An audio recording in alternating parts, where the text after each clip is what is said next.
Human human trafficking ਬਹੁਤ ਸਾਰੇ ਮੁਲਕ ਜਿਨ੍ਹਾਂ 'ਚ ਇੰਗਲੈਂਡ ਸ਼ਾਮਲ ਹੈ, ਅਮਰੀਕਾ ਸ਼ਾਮਲ ਹੈ, ਕੈਨੇਡਾ ਸ਼ਾਮਲ ਹੈ। ਇਹ ਹਿਊਮਨ ਟ੍ਰੈਫਿਕਿੰਗ ਨੂੰ ਬਹੁਤ ਮਾੜਾ ਸਮਝਦੇ ਆ, ਪਰ ਹੁੰਦੀ ਸਭ ਤੋਂ ਜ਼ਿਆਦਾ ਇਹਨਾਂ ਮੁਲਕਾਂ ਦੇ ਵਿੱਚ ਹੈ ਕਿ ਇਹ ਕੀ ਹੈ ਡੋਂਕੀ ਜਿਹੜਾ ਸਿਸਟਮ, ਜਿਹੜੀ ਹਿਊਮਨ ਟ੍ਰੈਫਿਕਿੰਗ। ਤੁਸੀਂ ਹੈਰਾਨ ਹੋਵੋਗੇ, ਲੂ ਕੰਡੇ ਖੜੇ ਕਰਨ ਵਾਲੀਆਂ ਕੁਝ ਕਹਾਣੀਆਂ ਉਹਦੇ ਵਿੱਚ ਲੱਭਦੀਆਂ। ਲੋਕ ਆਪਣੇ ਪਰਿਵਾਰਾਂ ਨੂੰ ਨਾਲ ਲੈ ਕੇ ਤੇ ਉੱਥੋਂ ਬਾਰਡਰ ਲੰਘਦੇ ਆ ਇਲੀਗਲ ਤਰੀਕੇ ਦੇ ਨਾਲ, ਗੈਰ ਕਾਨੂੰਨੀ ਤਰੀਕੇ ਦੇ ਨਾਲ। ਰੇਪ ਤਾਂ ਬਹੁਤ ਮਾਮੂਲੀ ਗੱਲ ਹੈ, ਗੈਂਗ ਰੇਪ। ਜਦੋਂ ਉਹਨਾਂ ਨੂੰ ਲੱਗਦਾ ਹੈ ਕਿ ਕੋਈ ਔਰਤ ਜਿਹੜੀ ਆ ਉਹ ਖੂਬਸੂਰਤ ਹੈ, ਉਹਨੂੰ ਉੱਥੇ ਅਜੇ ਹੋਰ ਰੱਖਣਾ, ਉਹ ਬਾਕੀਆਂ ਨੂੰ ਲਗਾ ਦਿੰਦੇ ਆ, ਉਹਨੂੰ ਰੱਖ ਲੈਂਦੇ। ਅਮਰੀਕਾ ਦੇ ਵਿੱਚ ਟੈਕਸਸ ਸਟੇਟ, ਉੱਥੇ ਸੜਕ ਕੰਢੇ ਖੜਿਆ ਇੱਕ ਟਰੱਕ ਜਿਹੜਾ ਸੀਗਾ, ਉਹਦੇ ਵਿੱਚੋਂ 46 ਜਿਹੜੇ ਪ੍ਰਵਾਸੀ ਨੇ ਉਹਨਾਂ ਦੀਆਂ ਡੈੱਡ ਬਾਡੀਜ਼ ਮਿਲੀਆਂ ਨੇ। ਗੈਰ ਕਾਨੂੰਨੀ ਤਰੀਕੇ ਦੇ ਨਾਲ ਇਹਨਾਂ ਨੂੰ ਸਰਹੱਦ ਪਾਰ ਕਰਾਈ ਜਾ ਰਹੀ ਸੀਗੀ। ਪੰਜਾਬ ਦੇ ਵਿੱਚ ਥਾਂ ਦੇ ਉੱਤੇ ਫੱਟੇ ਲੱਗੇ ਹੋਏ ਤੁਸੀਂ ਦੇਖਦੇ ਹੋ ਟਰੈਵਲ ਏਜੰਟਾਂ ਦੇ। ਜੀ ਬਿਲਕੁਲ। ਇਹਨਾਂ ਦੇ ਕੋਲੇ ਕੋਈ ਰਜਿਸਟ੍ਰੇਸ਼ਨ ਨਹੀਂ, ਇਹਨਾਂ ਨੂੰ ਕੋਈ ਪੁੱਛਣ ਵਾਲਾ ਨਹੀਂ। 3 ਲੋਕ ਨਹੀਂ, 300 ਨਹੀਂ, 3000 ਨਹੀਂ, ਬਲਕਿ ਇਦੋਂ ਕਿਤੇ ਜ਼ਿਆਦਾ ਇਹ ਵੱਡਾ ਧੰਦਾ ਹੈ ਜਿਹੜਾ ਇੱਕ ਮੁਲਕ ਤੋਂ ਸ਼ੁਰੂ ਹੋ ਕੇ ਦੂਜਾ ਮੁਲਕ, ਦੂਜੇ ਤੋਂ ਤੀਜਾ, ਤੀਜੇ ਤੋਂ ਚੌਥਾ, ਚੌਥੇ ਤੋਂ ਪੰਜਵਾਂ, ਪਤਾ ਹੀ ਨਹੀਂ ਇਹਦੇ ਵਿੱਚ ਕਿੰਨੀ ਇਨਵੋਲਵਮੈਂਟ ਹੈ। ਗੈਂਗਸਟਰਵਾਦ ਦੀ ਗੱਲ ਕਰੀਏ, ਹੈ ਤਾਂ ਪੁਰਾਣੀ ਆ, ਪਰ ਜਿਹੜੀ ਮੌਜੂਦਾ ਸਿਚੁਏਸ਼ਨ ਜਿਹਦੇ ਵਿੱਚੋਂ ਲੰਘਣਾ ਪੈ ਰਿਹਾ ਪੰਜਾਬ ਨੂੰ, ਜੇ ਉਹ ਉਸ ਸਿਚੁਏਸ਼ਨ ਦੀ ਗੱਲ ਕਰੀਏ ਤੇ ਇਹ ਡਿੰਪੀ ਚੰਦਭਾਨ ਤੋਂ ਸ਼ੁਰੂ ਹੁੰਦਾ। ਫਿਲਮਾਂ ਵਾਲੇ ਆ ਜਾਂਦੇ ਆ ਜੀ, ਉਹ ਗੈਂਗਸਟਰਾਂ ਦੇ ਉੱਤੇ ਫਿਲਮਾਂ ਬਣਾਉਣੀਆਂ ਸ਼ੁਰੂ ਕਰ ਦਿੰਦੇ ਆ ਤੇ ਉਹ ਫਿਲਮਾਂ ਚੱਲਦੀਆਂ ਨੇ। ਗੈਂਗਸਟਰ ਜਿਹੜਾ ਹੈ ਉਹ ਇੱਕ ਕ੍ਰਿਮੀਨਲ ਮਾਈਂਡ, ਇਹ ਕਾਨੂੰਨ ਹੱਥ ਦੇ ਵਿੱਚ ਲੈਣ ਵਾਲੇ ਲੋਕ ਨੇ, ਕਾਨੂੰਨ ਦੀ ਇੱਜ਼ਤ ਕਰਨ ਵਾਲੇ ਲੋਕ ਨਹੀਂ ਗੇ। ਸਟੇਟ ਫਾਰਵਰਡ ਜਾਂ 100 ਹੱਥ ਰੱਸਾ ਸਿਰੇ ਤੇ ਗੰਢ ਕਹਿਣੀ ਹੋਵੇ, ਇਹਦੇ ਪਿੱਛੇ ਰਾਜਨੀਤਿਕ ਲੋਕ ਨੇ। 25 ਬੰਦਿਆਂ ਨੂੰ ਰੱਖਣ ਵਾਲੀ ਬੈਰਕ ਉਹ ਕੱਲੇ ਮੁਖਤਾਰ ਅੰਸਾਰੀ ਨੂੰ ਦਿੱਤੀ ਹੋਈ ਸੀ। ਉਹਦੇ ਵਿੱਚ ਮੁਖਤਾਰ ਅੰਸਾਰੀ ਆਪਣੀ ਪਤਨੀ ਦੇ ਨਾਲ ਰਹਿੰਦਾ ਸੀ। ਯੂਪੀ ਸਰਕਾਰ ਸੁਪਰੀਮ ਕੋਰਟ ਤੱਕ ਗਈ।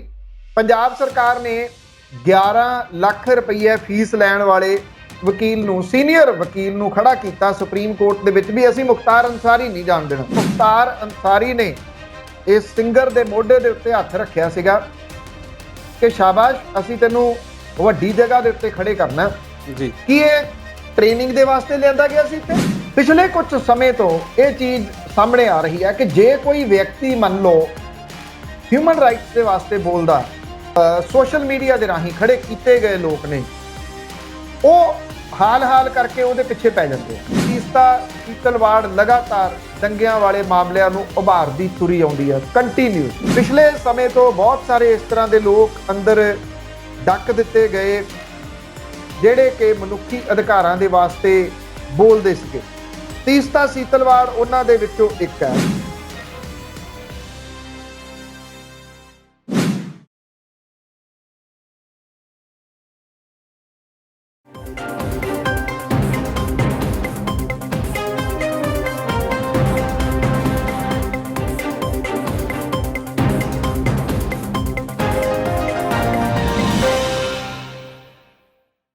ਸਤਿ ਸ਼੍ਰੀ ਅਕਾਲ। ਤੁਸੀਂ ਦੇਖ ਰਹੇ ਹੋ ਪੰਜਾਬੀ ਨੈਸ਼ਨਲ ਟੀਵੀ ਤੇ ਪ੍ਰੋਗਰਾਮ ਹੈ ਸੱਚੀਆਂ ਤੇ ਖਰੀਆਂ ਪੰਨੂ ਦੀਆਂ। ਜਿਵੇਂ ਤੁਸੀਂ ਜਾਣਦੇ ਹੋ, ਇਸ ਪ੍ਰੋਗਰਾਮ ਵਿੱਚ ਅਸੀਂ ਆਪਣੇ ਐਕਸਪਰਟ ਪੰਜਾਬ ਦੇ ਮੁੱਦਿਆਂ ਤੇ ਅੰਤਰਰਾਸ਼ਟਰੀ ਤੇ ਰਾਸ਼ਟਰੀ ਮੁੱਦਿਆਂ ਤੇ ਵੀ ਚੰਗੀ ਜਾਣਕਾਰੀ ਰੱਖਣ ਵਾਲੇ ਬੇਬਾਕ ਪੱਤਰਕਾਰ ਬਲਤੇਜ ਪੰਨੂ ਨਾਲ ਗੱਲ ਕਰਦੇ ਹਾਂ। ਪੰਨੂ ਸਾਹਿਬ, ਇਸ ਤੋਂ ਪਹਿਲਾਂ ਕਿ ਮੈਂ ਮੁੱਦੇ ਦੱਸਾਂ, ਸਭ ਤੋਂ ਪਹਿਲਾਂ ਸਤਿ ਸ਼੍ਰੀ ਅਕਾਲ ਜੀ, ਸਵਾਗਤ ਤੁਹਾਡਾ ਇਸ ਪ੍ਰੋਗਰਾਮ 'ਚ। ਗੱਲ ਜੀ, ਧੰਨਵਾਦ ਜੀ, ਬਹੁਤ ਮਿਹਰਬਾਨੀ। ਪੰਨੂ ਸਾਹਿਬ, ਜਦੋਂ ਅਸੀਂ ਮਨੁੱਖਤਾ ਦੀ ਗੱਲ ਕਰਦੇ ਹਾਂ, ਪੰਜਾਬ ਦੀ ਗੱਲ ਕਰਦੇ ਹਾਂ, ਅੰਤਰਰਾਸ਼ਟਰੀ ਮਸਲਿਆਂ ਦੀ ਗੱਲ ਆਉਂਦੀ ਆ ਤੇ ਪ੍ਰਵਾਸ ਇੱਥੇ ਬਹੁਤ ਵੱਡੇ ਰੂਪ 'ਚ ਦੇਖਣ ਨੂੰ ਮਿਲਦਾ। ਅਤੇ ਜਦੋਂ ਅਸੀਂ ਫਿਰ ਪ੍ਰਵਾਸ ਦੀ ਗੱਲ ਕਰਦੇ ਹਾਂ ਤੇ ਉਹਦੇ 'ਚ ਕਾਨੂੰਨੀ ਤੇ ਗੈਰ ਕਾਨੂੰਨੀ ਦੋਨੋਂ ਤਰ੍ਹਾਂ ਦੀਆਂ ਕਹਾਣੀਆਂ ਜਿਹੜੀਆਂ ਉਹ ਦੇਖਣ ਨੂੰ ਮਿਲਦੀਆਂ ਨੇ। ਚੁਟਕਲਿਆਂ ਦੇ ਤੌਰ 'ਤੇ ਕਿਹਾ ਜਾਂਦਾ ਕਿ ਦੁਨੀਆ 'ਚ ਜਿੱਥੇ ਕਿਤੇ ਵੀ ਆਲੂ ਹੈਗਾ ਉੱਥੇ ਪੰਜਾਬੀ ਵੀ ਹੈਗੇ ਨੇ। ਇਸ ਵਿੱਚ ਕੋਈ ਸ਼ੱਕ ਨਹੀਂ ਕਿ ਇਹਨਾਂ ਨੇ ਬਹੁਤ ਮਿਹਨਤ ਕੀਤੀ ਹੈ, ਜਿੱਥੇ ਜਿੱਥੇ ਵੀ ਗਏ ਨੇ ਉੱਥੇ ਆਪਣਾ ਇੱਕ ਮੁਕਾਮ ਬਣਾਇਆ ਹੈ, ਨਾਮਣਾ ਖੱਟਿਆ ਹੈ, ਜ਼ਰਖੇਜ਼ ਵੀ ਬਣਾਈਆਂ ਨੇ ਜ਼ਮੀਨਾਂ। ਤਰੱਕੀ ਦੇ ਵਿੱਚ ਬਹੁਤ ਵੱਡਾ ਯੋਗਦਾਨ ਉਹਨਾਂ ਮੁਲਕਾਂ ਲਈ ਪਾਇਆ ਤੇ ਆਪਣੀ ਜ਼ਿੰਦਗੀ ਵੀ ਸੁਹਾਵਣੀ ਕੀਤੀ ਹੈ। ਪਰ ਉਹਦੇ ਜਿਹੜੇ ਦੂਸਰੇ ਪਹਿਲੂ ਨੇ, ਜਿਵੇਂ ਕਿਹਾ ਜਾਂਦਾ ਹੈ ਕਿ ਸਕਸੈਸ ਦੀਆਂ ਸਟੋਰੀਆਂ ਦੇ ਪਿੱਛੇ ਬਹੁਤ ਸਾਰੀਆਂ ਦੱਬੀਆਂ ਹੋਈਆਂ ਕਹਾਣੀਆਂ ਵੀ ਹੁੰਦੀਆਂ, ਜਿਹਦੇ ਵਿੱਚ ਬਹੁਤ ਸਾਰਾ ਮਨੁੱਖੀ ਦਰਦ ਹੁੰਦਾ। ਰੂਸ, ਕ੍ਰੋਏਸ਼ੀਆ ਤੇ ਹੋਰ ਦੁਬਈ ਤੇ ਹੋਰ ਪਾਸਿਆਂ ਤੋਂ ਜਦੋਂ ਅਸੀਂ ਇੱਧਰੋਂ ਉੱਧਰੋਂ ਜਾਣ ਦੀ ਕੋਸ਼ਿਸ਼ ਕਰਦੇ ਹਾਂ ਤੇ ਬਰਫ਼ਾਂ ਦੇ ਵਿੱਚ ਸਾਨੂੰ ਅੱਜ ਵੀ ਜਿਹੜੀਆਂ ਮਨੁੱਖੀ ਦੇਹਾਂ ਮਿਲਦੀਆਂ ਨੇ, ਜਿਹੜੇ ਇੱਥੋਂ ਪ੍ਰਵਾਸ ਲਈ ਗਏ ਪਰ ਕਿਤੇ ਪਹੁੰਚੇ ਨਹੀਂ। ਇਹੋ ਜਿਹਾ ਹੀ ਅੱਜ ਦਾ ਇੱਕ ਮੁੱਦਾ ਹੈ। ਅਮਰੀਕਾ ਦੇ ਵਿੱਚ ਇੱਕ ਟਰੱਕ ਜਾਂ ਜਿਹਨੂੰ ਅਸੀਂ ਟ੍ਰੇਲਰ ਕਹਿੰਦੇ ਆ, ਉਹਦੇ ਵਿੱਚ ਕਾਫੀ ਸਾਰੀਆਂ ਲਾਸ਼ਾਂ ਮਿਲਣ ਦੀ ਗੱਲ ਹੈ। ਕੀ ਹੈ ਜੀ ਇਹ ਮੁੱਦਾ, ਤੇ ਉਹਦੀ ਕੋਈ ਸ਼ਨਾਖਤ ਹੋਈ ਹੈ ਕਿ ਉਹ ਸਾਡੇ ਮੁਲਕ ਨਾਲ ਜੁੜਿਆ ਹੋਇਆ ਹੈ ਜਾਂ ਕੀ ਹੈ? ਮਨੁੱਖੀ ਤਸਕਰੀ ਨਾਲ ਤਾਂ ਘੱਟੋ ਘੱਟ ਜੁੜਿਆ ਹੀ ਹੋਇਆ ਜੀ। ਔਰ ਜੇ ਦੇਖਿਆ ਜਾਵੇ ਤਾਂ ਜਿਹੜੀ ਪ੍ਰਵਾਸ ਜੀ ਦੀ ਗੱਲ ਤੁਸੀਂ ਕਰ ਰਹੇ ਹੋ, ਇਹ ਅੱਜ ਦਾ ਨਹੀਂ ਹੈਗਾ, ਬਹੁਤ ਪੁਰਾਣਾ। ਔਰ ਮਨੁੱਖ ਚੰਗੀ ਜ਼ਿੰਦਗੀ ਦੀ ਭਾਲ ਦੇ ਵਿੱਚ, ਕਿਉਂਕਿ ਕਿਸੇ ਵੇਲੇ ਤਾਂ ਇਹ ਹੁੰਦਾ ਸੀਗਾ ਜਦੋਂ ਜੰਗਲ ਦੇ ਵਿੱਚ ਮਨੁੱਖ ਰਹਿੰਦਾ ਸੀਗਾ, ਕਿੱਥੇ ਫਲ ਫਰੂਟ ਜ਼ਿਆਦਾ ਨੇ, ਪਾਣੀ ਕਿੱਥੇ ਆ, ਉਹ ਉਸ ਤਰੀਕੇ ਦੇ ਨਾਲ ਪ੍ਰਵਾਸ ਕਰਦਾ ਸੀਗਾ ਅੱਗੇ ਤੋਂ ਅੱਗੇ। ਫਿਰ ਚੰਗੇ ਮੁਲਕਾਂ ਦੀ ਭਾਲ ਦੇ ਵਿੱਚ ਉਹਨੇ ਪ੍ਰਵਾਸ ਕਰਨਾ ਸ਼ੁਰੂ ਕੀਤਾ। ਮਨੁੱਖੀ ਤਸਕਰੀ ਇਹਦੇ ਨਾਲ ਆ ਕੇ ਜੁੜ ਗਈ। ਮੈਂ ਇਸ ਕਰਕੇ ਇਹਦੇ ਉੱਤੇ ਗੱਲ ਕਰਨੀ ਜਿਹੜੀ ਉਹ ਜ਼ਰੂਰੀ ਸਮਝੀ ਕਿ ਪੰਜਾਬ ਨੂੰ ਜੇ ਆਪਾਂ ਲਈਏ ਤਾਂ ਪੰਜਾਬ ਦੇ ਵਿੱਚ ਬਹੁਤ ਸਾਰੇ ਮਾਮਲੇ ਮਨੁੱਖੀ ਤਸਕਰੀ ਦੇ ਨਾਲ ਜੁੜੇ ਹੋਏ ਮਿਲਦੇ ਆ। ਬਹੁਤ ਸਾਰੇ ਮਾਮਲੇ ਇੱਥੇ ਦਰਜ ਹੁੰਦੇ ਆ ਜੀ ਬਿਲਕੁਲ। ਹਿਊਮਨ ਟ੍ਰੈਫਿਕਿੰਗ, ਬਹੁਤ ਸਾਰੇ ਮੁਲਕ ਜਿਨ੍ਹਾਂ 'ਚ ਇੰਗਲੈਂਡ ਸ਼ਾਮਲ ਹੈ, ਅਮਰੀਕਾ ਸ਼ਾਮਲ ਹੈ, ਕੈਨੇਡਾ ਸ਼ਾਮਲ ਹੈ, ਇਹ ਹਿਊਮਨ ਟ੍ਰੈਫਿਕਿੰਗ ਨੂੰ ਬਹੁਤ ਮਾੜਾ ਸਮਝਦੇ ਆ, ਪਰ ਹੁੰਦੀ ਸਭ ਤੋਂ ਜ਼ਿਆਦਾ ਇਹਨਾਂ ਮੁਲਕਾਂ ਦੇ ਵਿੱਚ ਹੈ ਜੀ। ਕੁਝ ਜਿਹੜੀਆਂ ਇਹਨਾਂ ਮੁਲਕਾਂ ਨੇ ਫਲੈਕਸੀਬਿਲਿਟੀਜ਼ ਦਿੱਤੀਆਂ ਹੋਈਆਂ ਨੇ ਕਿ ਮੰਨ ਲਓ ਕਿਸੇ ਜਗ੍ਹਾ ਦੇ ਉੱਤੇ ਭੀੜ ਆਣ ਬਣੀ ਤੇ ਤੁਸੀਂ ਆ ਕੇ ਸਾਡੇ ਮੁਲਕ ਦੇ ਵਿੱਚ ਸ਼ਰਨ ਲੈ ਲਓ। ਸ਼ਰਨ ਲੈਣੀ ਹੋਰ ਚੀਜ਼ ਹੈ, ਉੱਥੇ ਗੈਰ ਕਾਨੂੰਨੀ ਤਰੀਕੇ ਦੇ ਨਾਲ ਵੜਨਾ ਜਾ ਕੇ ਹੋਰ ਚੀਜ਼ ਹੈ। ਜਦੋਂ ਪਿਛਲੇ ਦਿਨਾਂ ਦੇ ਵਿੱਚ ਹੀ ਸਿਮਰਨਜੀਤ ਸਿੰਘ ਮਾਨ ਹੋਰੀ ਚੋਣ ਲੜ ਰਹੇ ਸੀ ਤੇ ਉਦੋਂ ਵੀ ਇੱਕ ਚਰਚਾ ਹੁੰਦਾ ਸੀ ਨਾ ਇੱਕ ਚਿੱਠੀ ਦਾ। ਜੀ ਬਿਲਕੁਲ। ਚਿੱਠੀ ਕਿੰਨੇ $5,000 ਦੀ ਉਹ ਚਿੱਠੀ ਜਾਂਦੀ ਸੀਗੀ, ਉਹ ਕਿਸੇ ਤਰੀਕੇ ਨਾਲ ਉੱਥੇ ਜਾ ਕੇ ਫਿਰ ਲਾ ਦਿੱਤੀ ਜਾਂਦੀ ਸੀ, ਸਾਡੀ ਜਾਨ ਨੂੰ ਇੱਥੇ ਖਤਰਾ। ਜੀ ਅੱਜ ਕੱਲ ਕੁਝ ਸਾਲ ਪਹਿਲਾਂ ਮੈਂ ਅਮਰੀਕਾ ਦੇ ਵਿੱਚ ਗਿਆ, ਕੈਲੀਫੋਰਨੀਆ ਵਾਲੀ ਸਾਈਡ ਦੇ ਉੱਤੇ, ਤੇ ਇੱਥੇ ਜਿਹੜੇ ਡੇਰਾ ਸਿਰਸਾ ਦੇ ਨਾਲ ਕੁਝ ਕੇਸ ਲੜਦੇ ਸੀਗੇ, ਉਹ ਉੱਥੇ ਖੜੇ। ਮੈਂ ਉਹਨਾਂ ਨੂੰ ਕਿਹਾ ਤੁਸੀਂ ਕਿਵੇਂ, ਕਦੋਂ ਆ ਗਏ? ਉਹ ਕਹਿੰਦੇ ਕੁਝ ਮਹੀਨੇ ਪਹਿਲਾਂ ਅਸੀਂ ਆ ਗਏ। ਉਹਨਾਂ ਨੇ ਜਾ ਕੇ ਉੱਥੇ ਰਾਜਸੀ ਸ਼ਰਨ ਮੰਗ ਲਈ ਕਿ ਸਾਨੂੰ ਡੇਰੇ ਤੋਂ ਜਾਨ ਤੋਂ ਖਤਰਾ। ਉਹਨਾਂ ਨੂੰ ਬਹੁਤ ਸਾਰਿਆਂ ਨੂੰ ਉੱਥੇ ਸ਼ਰਨ ਮਿਲ ਗਈ। ਬਹੁਤ ਸਾਰੇ ਡੇਰਾ ਪ੍ਰੇਮੀਆਂ ਨੇ ਡੇਰੇ ਦੀਆਂ ਚਿੱਠੀਆਂ ਲਾ ਕੇ ਅਮਰੀਕਾ ਵਰਗੇ ਮੁਲਕ ਦੇ ਵਿੱਚ ਸ਼ਰਨ ਮੰਗੀ ਔਰ ਉਹ ਪੱਕੇ ਹੋ ਗਏ ਬੜੀ ਤੇਜ਼ੀ ਦੇ ਨਾਲ ਕਿ ਵਾਕਈ ਖਾਸ ਤੌਰ ਦੇ ਉੱਤੇ ਜਿਹੜੀ ਪੰਚਕੂਲੇ ਵਾਲੀ ਘਟਨਾ ਹੈ, ਜਦੋਂ ਇਹਦੀ ਗ੍ਰਿਫਤਾਰੀ ਹੁੰਦੀ ਹੈ, ਉਦੋਂ ਬਾਅਦ ਡੇਰੇ ਦੇ ਪ੍ਰੇਮੀ ਜਾਂ ਡੇਰੇ ਦੀਆਂ ਚਿੱਠੀਆਂ ਉੱਤੇ ਬਹੁਤ ਲੱਗੀਆਂ। ਮਤਲਬ ਕਿ ਇਹ ਕਾਰੋਬਾਰ ਆਪਣੇ ਤੌਰ ਦੇ ਉੱਤੇ ਜੇ ਇਹਨੂੰ ਵੇਖਿਆ ਜਾਵੇ ਤਾਂ ਇਹ ਬਹੁਤ ਵੱਡਾ ਜੁੜਿਆ ਹੋਇਆ ਹੈ, ਸਾਰਾ ਮਨੁੱਖੀ ਸਮਗਲਿੰਗ ਦੇ ਨਾਲ, ਹਿਊਮਨ ਟ੍ਰੈਫਿਕਿੰਗ ਦੇ ਨਾਲ ਜੁੜਿਆ ਹੋਇਆ। ਇੱਕ ਲਫ਼ਜ਼ ਤੁਸੀਂ ਦੇਖਿਆ ਹੋਊਗਾ, ਇੱਕ ਫਿਲਮ ਵੀ ਪਿੱਛੇ ਜੇ ਬਣੀ ਜਿਹੜੀ ਡੋਂਕੀ ਦੇ ਉੱਤੇ ਸੀਗੀ ਫਿਲਮ। ਜੀ ਬਿਲਕੁਲ। ਡੋਂਕੀ ਲਾਉਣੀ, ਕਈ ਵੀਡੀਓ ਪਿਛਲੇ ਦਿਨਾਂ ਦੇ ਵਿੱਚ ਸਾਹਮਣੇ ਆਈਆਂ ਜੀ ਕਿ ਕਿਵੇਂ ਪ੍ਰਵਾਸੀ ਜਿਹੜੇ ਨੇ ਉਹ ਡੋਂਕੀ ਲਾਉਂਦੇ ਆ ਉੱਥੋਂ, ਜੀ ਉਹਨਾਂ ਤੋਂ ਡੋਂਕੀ ਲਵਾਈ ਜਾਂਦੀ ਹੈ। ਜਦੋਂ ਪਿੱਛੇ ਜੇ ਇਹ ਆਇਆ ਕਿ ਇਹਦੇ ਉੱਤੇ ਕੁਝ ਚੇਂਜਸ ਕਰਨੀ ਹੈ, ਤਾਂ ਉਹਦੇ ਮੇਰੇ ਕੁਝ ਦੋਸਤ ਨੇ ਪੰਜਾਬ ਹਰਿਆਣਾ ਹਾਈ ਕੋਰਟ ਦੇ ਵਿੱਚ ਪ੍ਰੈਕਟਿਸ ਕਰਦੇ ਨੇ। ਅਸੀਂ ਉਹਦੇ ਜਦੋਂ ਘੋਖ ਅੱਗੇ ਤੋਂ ਅੱਗੇ ਕਰਨੀ ਸ਼ੁਰੂ ਕੀਤੀ ਕਿ ਇਹ ਕੀ ਹੈ ਡੋਂਕੀ ਜਿਹੜਾ ਸਿਸਟਮ, ਜਿਹੜੀ ਹਿਊਮਨ ਟ੍ਰੈਫਿਕਿੰਗ। ਤੁਸੀਂ ਹੈਰਾਨ ਹੋਵੋਗੇ, ਲੂੰ ਕੰਡੇ ਖੜੇ ਕਰਨ ਵਾਲੀਆਂ ਕੁਝ ਕਹਾਣੀਆਂ ਉਹਦੇ ਵਿੱਚ ਲੱਭਦੀਆਂ ਨੇ। ਜੀ ਲੋਕ ਆਪਣੇ ਪਰਿਵਾਰਾਂ ਨੂੰ ਨਾਲ ਲੈ ਕੇ ਤੇ ਉੱਥੋਂ ਬਾਰਡਰ ਲੰਘਦੇ ਆ ਇਲੀਗਲ ਤਰੀਕੇ ਦੇ ਨਾਲ, ਗੈਰ ਕਾਨੂੰਨੀ ਤਰੀਕੇ ਦੇ ਨਾਲ।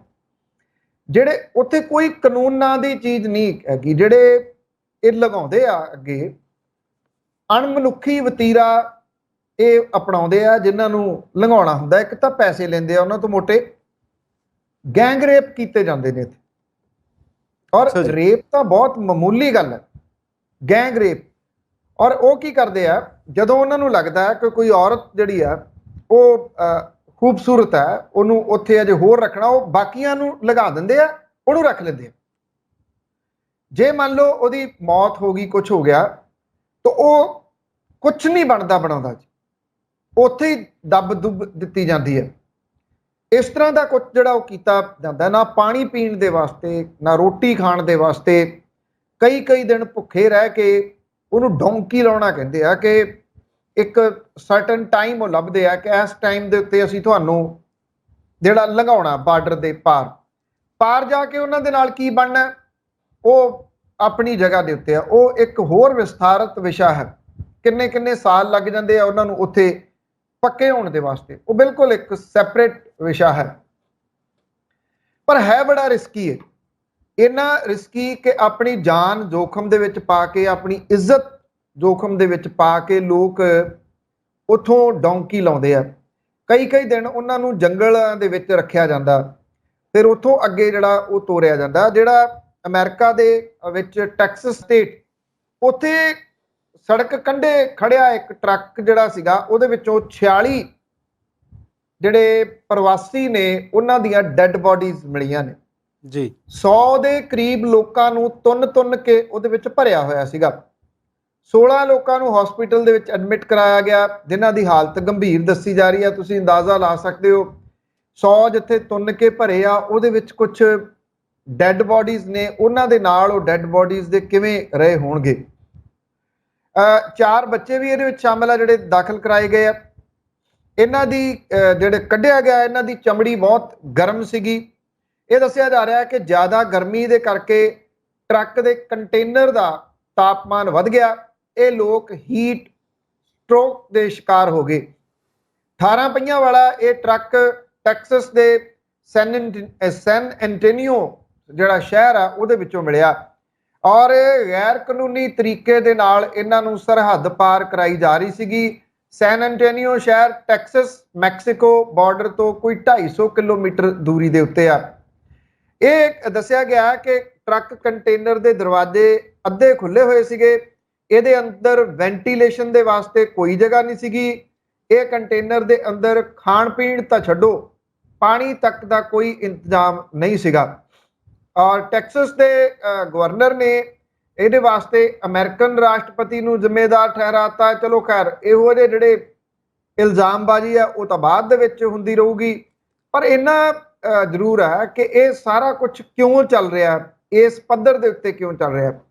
ਜਿਹੜੇ ਇਹ ਮਨੁੱਖੀ ਤਸਕਰੀ ਦੇ ਵਿੱਚ ਸ਼ਾਮਲ ਨੇ, ਹਿਊਮਨ ਟ੍ਰੈਫਿਕਿੰਗ ਦੇ ਵਿੱਚ ਸ਼ਾਮਲ ਨੇ, ਇਹ ਇੱਕ ਬਹੁਤ ਵੱਡਾ ਧੰਦਾ ਹੈ। ਜੇ ਆਪਾਂ ਪੰਜਾਬ ਦੀ ਗੱਲ ਕਰੀਏ, ਪੰਜਾਬ ਵੱਲ ਨੂੰ ਆਈਏ, ਤਾਂ ਪੰਜਾਬ ਦੇ ਵਿੱਚ ਥਾਂ ਥਾਂ ਦੇ ਉੱਤੇ ਫੱਟੇ ਲੱਗੇ ਹੋਏ ਤੁਸੀਂ ਦੇਖਦੇ ਹੋ ਟਰੈਵਲ ਏਜੰਟਾਂ ਦੇ। ਜੀ ਬਿਲਕੁਲ। ਇਹਨਾਂ ਦੇ ਕੋਲੇ ਕੋਈ ਰਜਿਸਟ੍ਰੇਸ਼ਨ ਨਹੀਂ, ਇਹਨਾਂ ਨੂੰ ਕੋਈ ਪੁੱਛਣ ਵਾਲਾ ਨਹੀਂ। ਇਹ ਅਕਸਰ ਪਾਸਪੋਰਟ ਵਗੈਰਾ ਫੜ ਲੈਂਦੇ ਆ। ਕਿੰਨਾ ਪੈਸਾ ਇਕੱਠਾ ਕੀਤਾ ਜਾਂਦਾ, ਲੱਖਾਂ ਕਰੋੜਾਂ ਰੁਪਈਏ ਦਾ ਇਹ ਧੰਦਾ ਹਰ ਮਹੀਨੇ ਜਿਹੜਾ ਉਹ ਚੱਲਦਾ, ਲੱਖਾਂ ਕਰੋੜਾਂ ਦਾ। ਔਰ ਅੱਗੇ ਤੋਂ ਅੱਗੇ ਇਹ ਲੋਕ ਮਿਲੇ ਹੋਏ ਨੇ। ਜਿਹੜੀ ਇਹ ਘਟਨਾ ਸਾਹਮਣੇ ਆਈ ਹੈ, ਜੇ ਤੁਸੀਂ ਜਾਓ ਤਾਂ ਬਲਵੰਤ ਸਿੰਘ ਖੇੜਾ ਨੇ ਇੱਕ, ਜਿਨ੍ਹਾਂ ਨੇ ਅਕਾਲੀ ਦਲ ਬਾਦਲ ਦੇ 2 ਸੰਵਿਧਾਨ ਵਾਲਾ ਮਾਮਲਾ ਚੁੱਕਿਆ ਹੋਇਆ ਹੁਸ਼ਿਆਰਪੁਰ ਤੋਂ। ਜੀ ਬਿਲਕੁਲ। ਉਹਨਾਂ ਨੇ ਮਾਲਟਾ ਵਾਲਾ ਮਾਮਲਾ ਵੀ ਚੁੱਕਿਆ ਸੀ। ਬਿਲਕੁਲ। ਮਾਲਟਾ ਦੇ ਵਿੱਚ ਵੀ ਇਸੇ ਤਰੀਕੇ ਦੇ ਨਾਲ ਉਦੋਂ ਮੌਤਾਂ ਹੋਈਆਂ ਸਨ। ਬਲਵੰਤ ਸਿੰਘ ਖੇੜਾ ਹੋਰੀ ਹਿੰਮਤੀ ਵਿਅਕਤੀ ਨੇ, ਉਹਨਾਂ ਨੇ ਉਹ ਚੁੱਕ ਕੇ ਮੁਆਵਜ਼ਾ ਵਗੈਰਾ ਦਿਵਾਉਣ ਦੀ ਪਰਿਵਾਰਾਂ ਨੂੰ ਕੋਸ਼ਿਸ਼ ਕੀਤੀ। ਇਸ ਮਾਮਲੇ ਦੇ ਉੱਤੇ ਕਿਹਾ ਗਿਆ ਕਿ 3 ਲੋਕਾਂ ਨੂੰ ਹਿਰਾਸਤ ਦੇ ਵਿੱਚ ਲਿਆ ਗਿਆ। 3 ਲੋਕ ਨਹੀਂ, 300 ਨਹੀਂ, 3000 ਨਹੀਂ, ਬਲਕਿ ਇਦੋਂ ਕਿਤੇ ਜ਼ਿਆਦਾ ਇਹ ਵੱਡਾ ਧੰਦਾ ਹੈ, ਜਿਹੜਾ ਇੱਕ ਮੁਲਕ ਤੋਂ ਸ਼ੁਰੂ ਹੋ ਕੇ ਦੂਜਾ ਮੁਲਕ, ਦੂਜੇ ਤੋਂ ਤੀਜਾ, ਤੀਜੇ ਤੋਂ ਚੌਥਾ, ਚੌਥੇ ਤੋਂ ਪੰਜਵਾਂ, ਪਤਾ ਹੀ ਨਹੀਂ ਇਹਦੇ ਵਿੱਚ ਕਿੰਨੀ ਇਨਵੋਲਵਮੈਂਟ ਹੈ। ਇਹ ਏਡਾ ਵੱਡਾ ਇੱਕ ਗੈਂਗ ਹੈ ਜਿਹਨੂੰ ਕਾਬੂ ਕਰ ਸਕਣਾ ਮੇਰੀ ਜਾਚੇ ਨਾਮੁਮਕਿਨ ਹੈ ਹਾਲ ਦੀ ਘੜੀ। ਜੀ ਨਾਮੁਮਕਿਨ ਇਸ ਕਰਕੇ ਆ ਕਿ ਇਹਦੇ ਵਿੱਚ ਕਈ ਮੁਲਕਾਂ ਦੇ ਕਾਨੂੰਨ ਜੁੜੇ ਹੋਏ ਨੇ। ਇਹ ਕਿਤੇ ਨਾ ਕਿਤੇ ਅਵੇਅਰਨੈਸ ਜਿਹੜੀ ਹੈ ਉਹੀ ਕੰਮ ਕਰ ਸਕਦੀ ਹੈ। ਜਿਵੇਂ ਆਪਾਂ ਫਿਰ ਪੰਜਾਬ ਤੇ ਆ ਜਾਈਏ ਕਿ ਪੰਜਾਬ ਦੇ ਵਿੱਚ ਮੰਨ ਲਓ ਇਹ ਹੁਣ ਜਦੋਂ ਖਬਰ ਵੱਡੇ ਪੱਧਰ ਦੇ ਲੋਕ ਕਹਿਣਗੇ ਅੱਛਾ ਇਹ ਐਡਾ ਔਖਾ ਹੈ।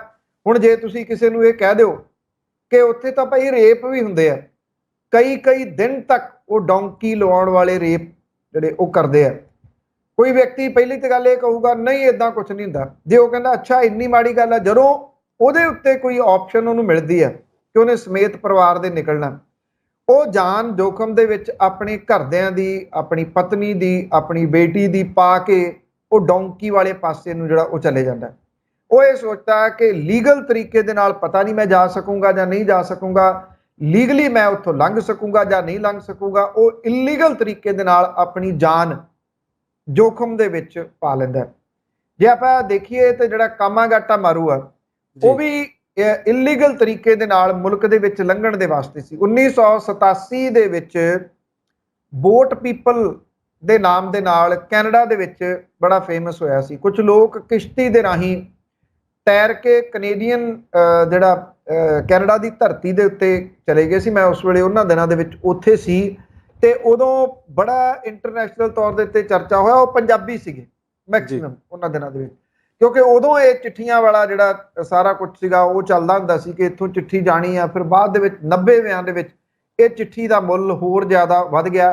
ਚਿੱਠੀ ਮਹਿਜ਼ ਇੱਕ ਉੱਥੋਂ ਦੀ ਜਿਹੜੀ ਨਾਗਰਿਕਤਾ ਹੈ ਜਾਂ ਇਮੀਗ੍ਰੇਸ਼ਨ ਹੈ ਪੱਕੇ ਤੌਰ ਦੇ ਉੱਤੇ ਰਹਿਣ ਦੇ ਵਾਸਤੇ ਲਾਈ ਜਾਂਦੀ ਆ। ਉਦੋਂ ਪਹਿਲਾਂ ਜਿਹੜੀ ਇਹ ਪ੍ਰੈਕਟਿਸ ਚੱਲਦੀ ਆ, ਜਿਹੜੀ ਇਲੀਗਲ ਤਰੀਕੇ ਦੇ ਨਾਲ, ਗੈਰ ਕਾਨੂੰਨੀ ਤਰੀਕੇ ਦੇ ਨਾਲ ਮੈਕਸੀਕੋ ਤੋਂ ਇਹ ਡੌਂਕੀ ਲੱਗਦੀ ਆ, ਉਹਨੂੰ ਅਮਰੀਕਾ ਵਾਲੇ ਪਾਸੇ ਜਿਹੜਾ ਉਹ ਵਾੜਿਆ ਜਾਂਦਾ। ਉਹ ਏਡਾ ਲੰਬਾ, ਏਡਾ ਖਤਰਨਾਕ ਪ੍ਰੋਸੈਸ ਹੈ ਕਿ ਮਨੁੱਖ ਅੱਜ ਵੀ ਉਹਨੂੰ ਕੰਟੀਨਿਊਸ ਅਪਣਾ ਰਿਹਾ। ਬਿਲਕੁਲ ਪੰਨੂ ਸਾਹਿਬ, ਅਸੀਂ ਜਹਾਜ਼ ਨਾਲ ਲਟਕ ਕੇ -60 ਡਿਗਰੀ ਟੈਂਪਰੇਚਰ 'ਤੇ ਪਹੁੰਚੇ ਇੰਗਲੈਂਡ। ਉਹਨਾਂ ਲੋਕਾਂ ਦੀ ਗੱਲ ਵੀ ਕਰਦੇ ਹਾਂ। ਕਾਮਾਗਾਟਾ ਮਾਰੂ ਦੀ ਗੱਲ ਵੀ ਤੁਸੀਂ ਕੀਤੀ।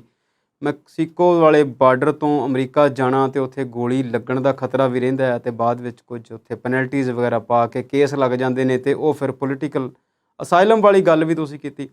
ਕੋਈ ਨਾ ਜਾਵੇ ਜੇਕਰ ਉਹਨੂੰ ਆਪਣੇ ਰੁਜ਼ਗਾਰ ਦਾ ਪ੍ਰਬੰਧ ਉੱਥੇ ਹੀ ਮਿਲਦਾ ਹੋਵੇ। ਚੰਗੀ ਜ਼ਿੰਦਗੀ ਲਈ ਜੇ ਅਸੀਂ ਚੰਗੇ ਤਰੀਕੇ ਨਾਲ, ਸਹੀ ਤਰੀਕੇ ਨਾਲ ਜਾ ਸਕੀਏ ਤਾਂ ਚੰਗੀ ਗੱਲ ਹੈ।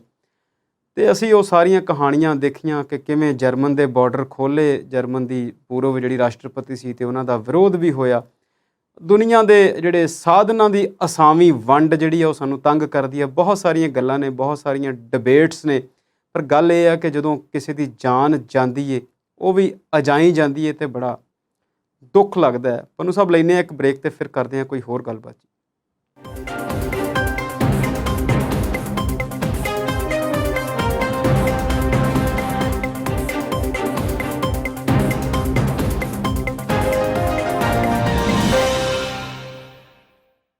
ਵਾਪਸੀ ਕਰਦੇ ਹਾਂ ਪ੍ਰੋਗਰਾਮ ਸੱਚੀਆਂ ਤੇ ਖਰੀਆਂ ਪੰਨੂ ਦੀਆਂ ਵਿੱਚ ਇੱਕ ਬ੍ਰੇਕ ਤੋਂ ਬਾਅਦ।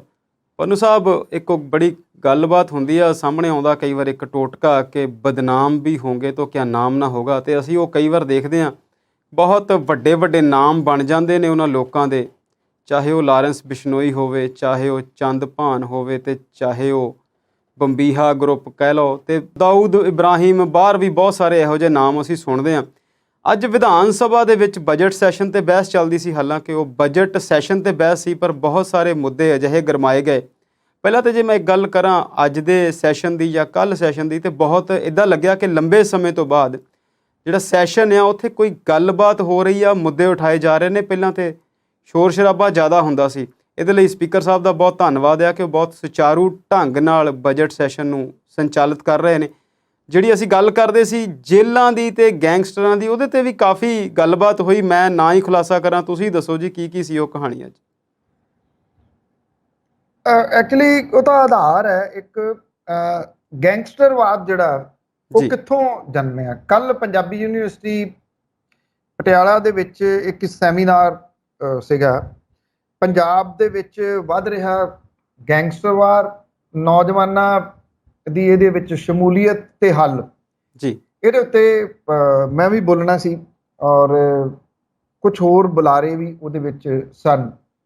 ਮੇਨ ਗੱਲ ਇਹੀ ਚੱਲਦੀ ਰਹੀ ਕਿ ਇਹ ਕਿੱਥੋਂ ਪਨਪਦਾ ਹੈ ਜਿਹੜਾ ਗੈਂਗਸਟਰਵਾਦ, ਜੀ ਕਿੱਥੋਂ ਆ ਗਿਆ ਇਹ ਗੈਂਗਸਟਰਵਾਦ। ਔਰ ਇਹਦੇ ਵਿੱਚ ਉਹ ਗੱਲਾਂ ਵੀ ਉੱਠੀਆਂ ਕਿ ਜਿਹਦਾ ਤੁਸੀਂ ਜ਼ਿਕਰ ਕਰਤਾ, ਡਿੰਪੀ ਚੰਦਭਾਨ ਜੀ, ਉੱਥੋਂ ਇਹ ਸਟਾਰਟ ਹੁੰਦਾ ਇੱਕ ਕਿਸਮ ਦੇ ਨਾਲ। ਜੇ ਆਪਾਂ ਇਹ ਨਹੀਂ, ਕਿਉਂਕਿ ਹੈ ਤਾਂ ਪੁਰਾਣਾ, ਜੇ ਆਪਾਂ ਗੈਂਗਸਟਰਵਾਦ ਦੀ ਗੱਲ ਕਰੀਏ ਹੈ ਤਾਂ ਪੁਰਾਣੀ ਆ, ਪਰ ਜਿਹੜੀ ਮੌਜੂਦਾ ਸਿਚੁਏਸ਼ਨ ਜਿਹਦੇ ਵਿੱਚੋਂ ਲੰਘਣਾ ਪੈ ਰਿਹਾ ਪੰਜਾਬ ਨੂੰ, ਜੇ ਉਹ ਉਸ ਸਿਚੁਏਸ਼ਨ ਦੀ ਗੱਲ ਕਰੀਏ ਤੇ ਇਹ ਡਿੰਪੀ ਚੰਦਭਾਨ ਤੋਂ ਸ਼ੁਰੂ ਹੁੰਦਾ ਜੀ।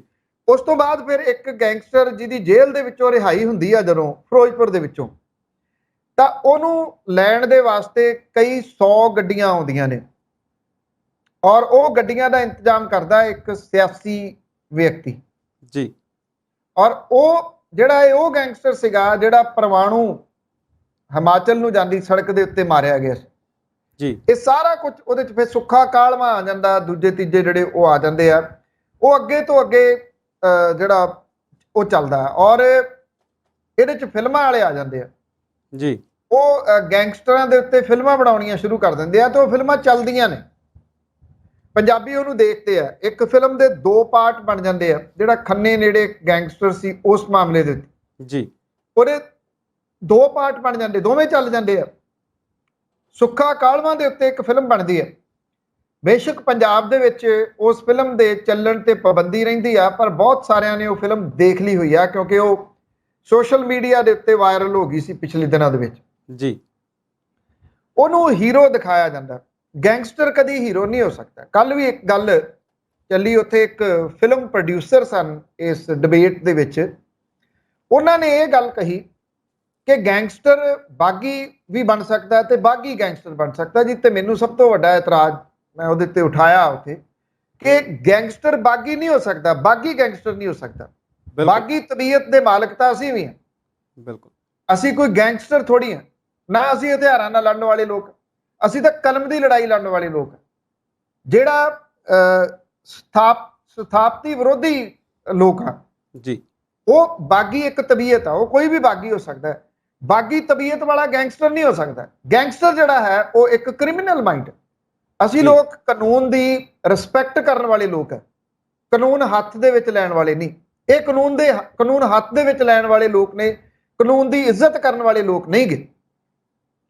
ਮਤਲਬ ਕਿ ਜਿਹੜੀ ਪਿਛਲੇ ਦਿਨਾਂ ਦੇ ਵਿੱਚ ਜਦੋਂ ਤੁਸੀਂ ਦੇਖਦੇ ਹੋ ਕਿ ਕੁਝ ਚੈਨਲ ਇਹਨਾਂ ਗੈਂਗਸਟਰਾਂ ਦੀ ਇੰਟਰਵਿਊ ਕਰਦੇ ਆ, ਸਾਨੂੰ ਤਾਂ ਉਹਦੇ ਉੱਤੇ ਵੀ ਇਤਰਾਜ਼ ਹੈ। ਤੁਸੀਂ ਕਿਉਂ ਪ੍ਰਮੋਟ ਇਹਨਾਂ ਨੂੰ ਕਰ ਰਹੇ ਹੋ ਜੀ? ਆਪਣੇ ਸਿਰਫ ਵਿਊ ਦੀ ਖਾਤਰ ਕਿ ਤੁਹਾਨੂੰ ਵਿਊ ਆ ਜਾਣ।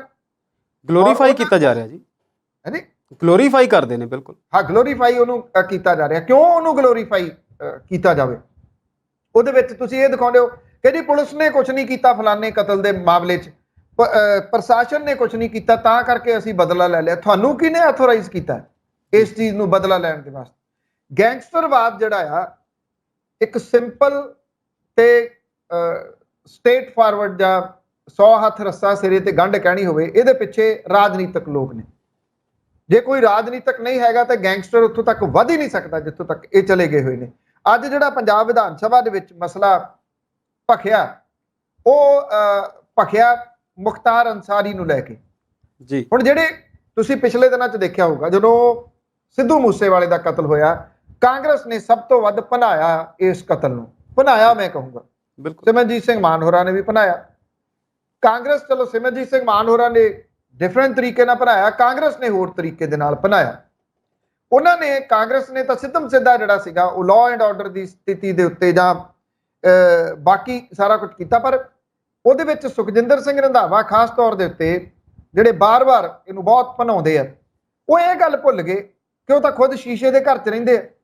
ਬਿਲਕੁਲ, ਉਹ ਜੇਲ੍ਹ ਮੰਤਰੀ ਰਹਿੰਦੇ ਆ। ਮੁਖਤਾਰ ਅੰਸਾਰੀ ਨੂੰ ਪੰਜਾਬ ਦੇ ਵਿੱਚ ਰੱਖਣ ਦੇ ਵਾਸਤੇ ਸਭ ਤੋਂ ਵੱਧ ਜ਼ੋਰ ਜੇ ਕਿਸੇ ਨੇ ਲਾਇਆ ਤਾਂ ਉਹ ਸੁਖਜਿੰਦਰ ਸਿੰਘ ਰੰਧਾਵਾ ਹੋਰਾਂ ਨੇ ਲਾਇਆ ਜੀ। ਜੇ ਤੁਸੀਂ ਪਿੱਛੇ ਚਲੇ ਜਾਓ, ਜਦੋਂ 10 ਸਾਲ ਗੱਠਜੋੜ ਦੀ ਸਰਕਾਰ ਰਹੀ ਹੈ, ਅਕਾਲੀ ਭਾਜਪਾ ਸਰਕਾਰ ਰਹੀ ਹੈ, ਨਾਭਾ ਜੇਲ੍ਹ ਬ੍ਰੇਕ ਹੋਇਆ ਸੀ ਜੀ। ਨਾਭਾ ਜੇਲ੍ਹ ਬ੍ਰੇਕ ਕਿਹਨੇ ਕੀਤਾ? ਉਹ ਨਾ 10 ਸਾਲ ਦੀ ਗੱਠਜੋੜ ਦੀ ਸਰਕਾਰ ਸਾਹਮਣੇ ਲਿਆ ਸਕੀ, ਨਾ ਕੈਪਟਨ ਅਮਰਿੰਦਰ ਸਿੰਘ ਹੋਰਾਂ ਦੀ ਸਰਕਾਰ ਸਾਹਮਣੇ ਲਿਆ ਸਕੀ, ਨਾ ਫਿਰ ਥੋੜੇ ਸਮੇਂ ਦੇ ਵਾਸਤੇ ਮਸਲੇ ਹੱਲ ਕਰਨ ਦੇ ਵਾਸਤੇ ਆਈ ਚੰਨੀ ਸਰਕਾਰ ਸਾਹਮਣੇ ਲਿਆ ਸਕੀ। ਕਿਉਂ? ਕਿਉਂਕਿ ਉਹਨੂੰ ਲਿਆਉਣਾ ਨਹੀਂ ਚਾਹੁੰਦੇ ਸੀ। ਉਹਦੇ ਵਿੱਚ ਸਿੱਧਾ ਇਹ ਲੋਕ ਨੰਗੇ ਚਿੱਟੇ ਸਾਹਮਣੇ ਆ ਜਾਂਦੇ ਸੀਗੇ, ਸਿਆਸਤਦਾਨ। ਜੇ ਨਾਭਾ ਜੇਲ੍ਹ ਬ੍ਰੇਕ ਜਿਹੜਾ ਕਾਂਡ ਸੀਗਾ ਉਹ ਸਾਹਮਣੇ ਆ ਜਾਂਦਾ। ਮੁਖਤਾਰ ਅੰਸਾਰੀ ਵਾਲਾ ਮਾਮਲਾ ਬੇहद ਗੰਭੀਰ ਮਾਮਲਾ। ਉੱਤਰ ਪ੍ਰਦੇਸ਼ ਦਾ ਉਹ ਗੈਂਗਸਟਰ ਹੈ। ਉੱਤਰ ਪ੍ਰਦੇਸ਼ ਦੀ ਸਰਕਾਰ ਕਹਿੰਦੀ ਸਾਡਾ ਇਹ ਮੁਜਰਮ ਹੈ ਕਈ ਕੇਸਾਂ ਦੇ ਵਿੱਚ, ਅਸੀਂ ਇਹਨੂੰ ਆਪਣੀ ਜੇਲ੍ਹ 'ਚ ਰੱਖਣਾ, ਤੁਸੀਂ ਕਿਉਂ ਰੱਖ ਕੇ ਬੈਠੇ? ਉਹ ਗੱਲ ਹਰਜੋਤ ਸਿੰਘ ਬੈਂਸ ਹੋਰਾਂ ਨੇ ਬੜੇ ਦਲੇਰਾਨਾ ਢੰਗ ਦੇ ਨਾਲ ਅੱਜ ਸਾਹਮਣੇ ਲਿਆਂਦੀ ਕਿ ਜਿਹੜਾ ਮਾਮਲਾ ਦਰਜ ਕੀਤਾ ਜਾਂਦਾ ਮੁਖਤਾਰ ਅੰਸਾਰੀ ਤੇ, 1 ਸਾਲਾਂ ਤੱਕ ਉਹਦਾ ਚਲਾਨ ਨਹੀਂ ਪੇਸ਼ ਕੀਤਾ ਜਾਂਦਾ। ਕਿਉਂ ਨਹੀਂ ਚਲਾਨ ਪੇਸ਼ ਕੀਤਾ ਜਾਂਦਾ? ਵੀ ਚਲਾਨ ਪੇਸ਼ ਹੋ ਗਿਆ ਅਦਾਲਤ ਦੇ ਵਿੱਚ, ਇਹ ਵੀ ਕਿਹਾ ਜਾ ਸਕਦਾ ਹੈ ਕਿ ਇਹਦੀ ਜ਼ਮਾਨਤ ਲੈ ਲਓ, ਮਾਮੂਲੀ ਤਾਂ ਮਾਮਲਾ, ਤੁਸੀਂ ਜ਼ਮਾਨਤ ਕਿਉਂ ਨਹੀਂ ਲੈਂਦੇ? ਜੀ, ਚਲਾਨ ਹੀ ਨਹੀਂ ਪੇਸ਼ ਕੀਤਾ। ਜਦੋਂ ਚਲਾਨ ਨਹੀਂ ਪੇਸ਼ ਕੀਤਾ ਤੇ ਨਾ ਉਹਨੇ ਜ਼ਮਾਨਤ ਲਾਈ ਮੁਖਤਾਰ ਅੰਸਾਰੀ ਨੇ। ਜਦੋਂ ਜ਼ਮਾਨਤ ਲਾਈ ਨਹੀਂ ਤੇ ਅਦਾਲਤ ਨੇ ਜ਼ਮਾਨਤ ਦੇਣੀ ਕਿੱਥੋਂ ਸੀ?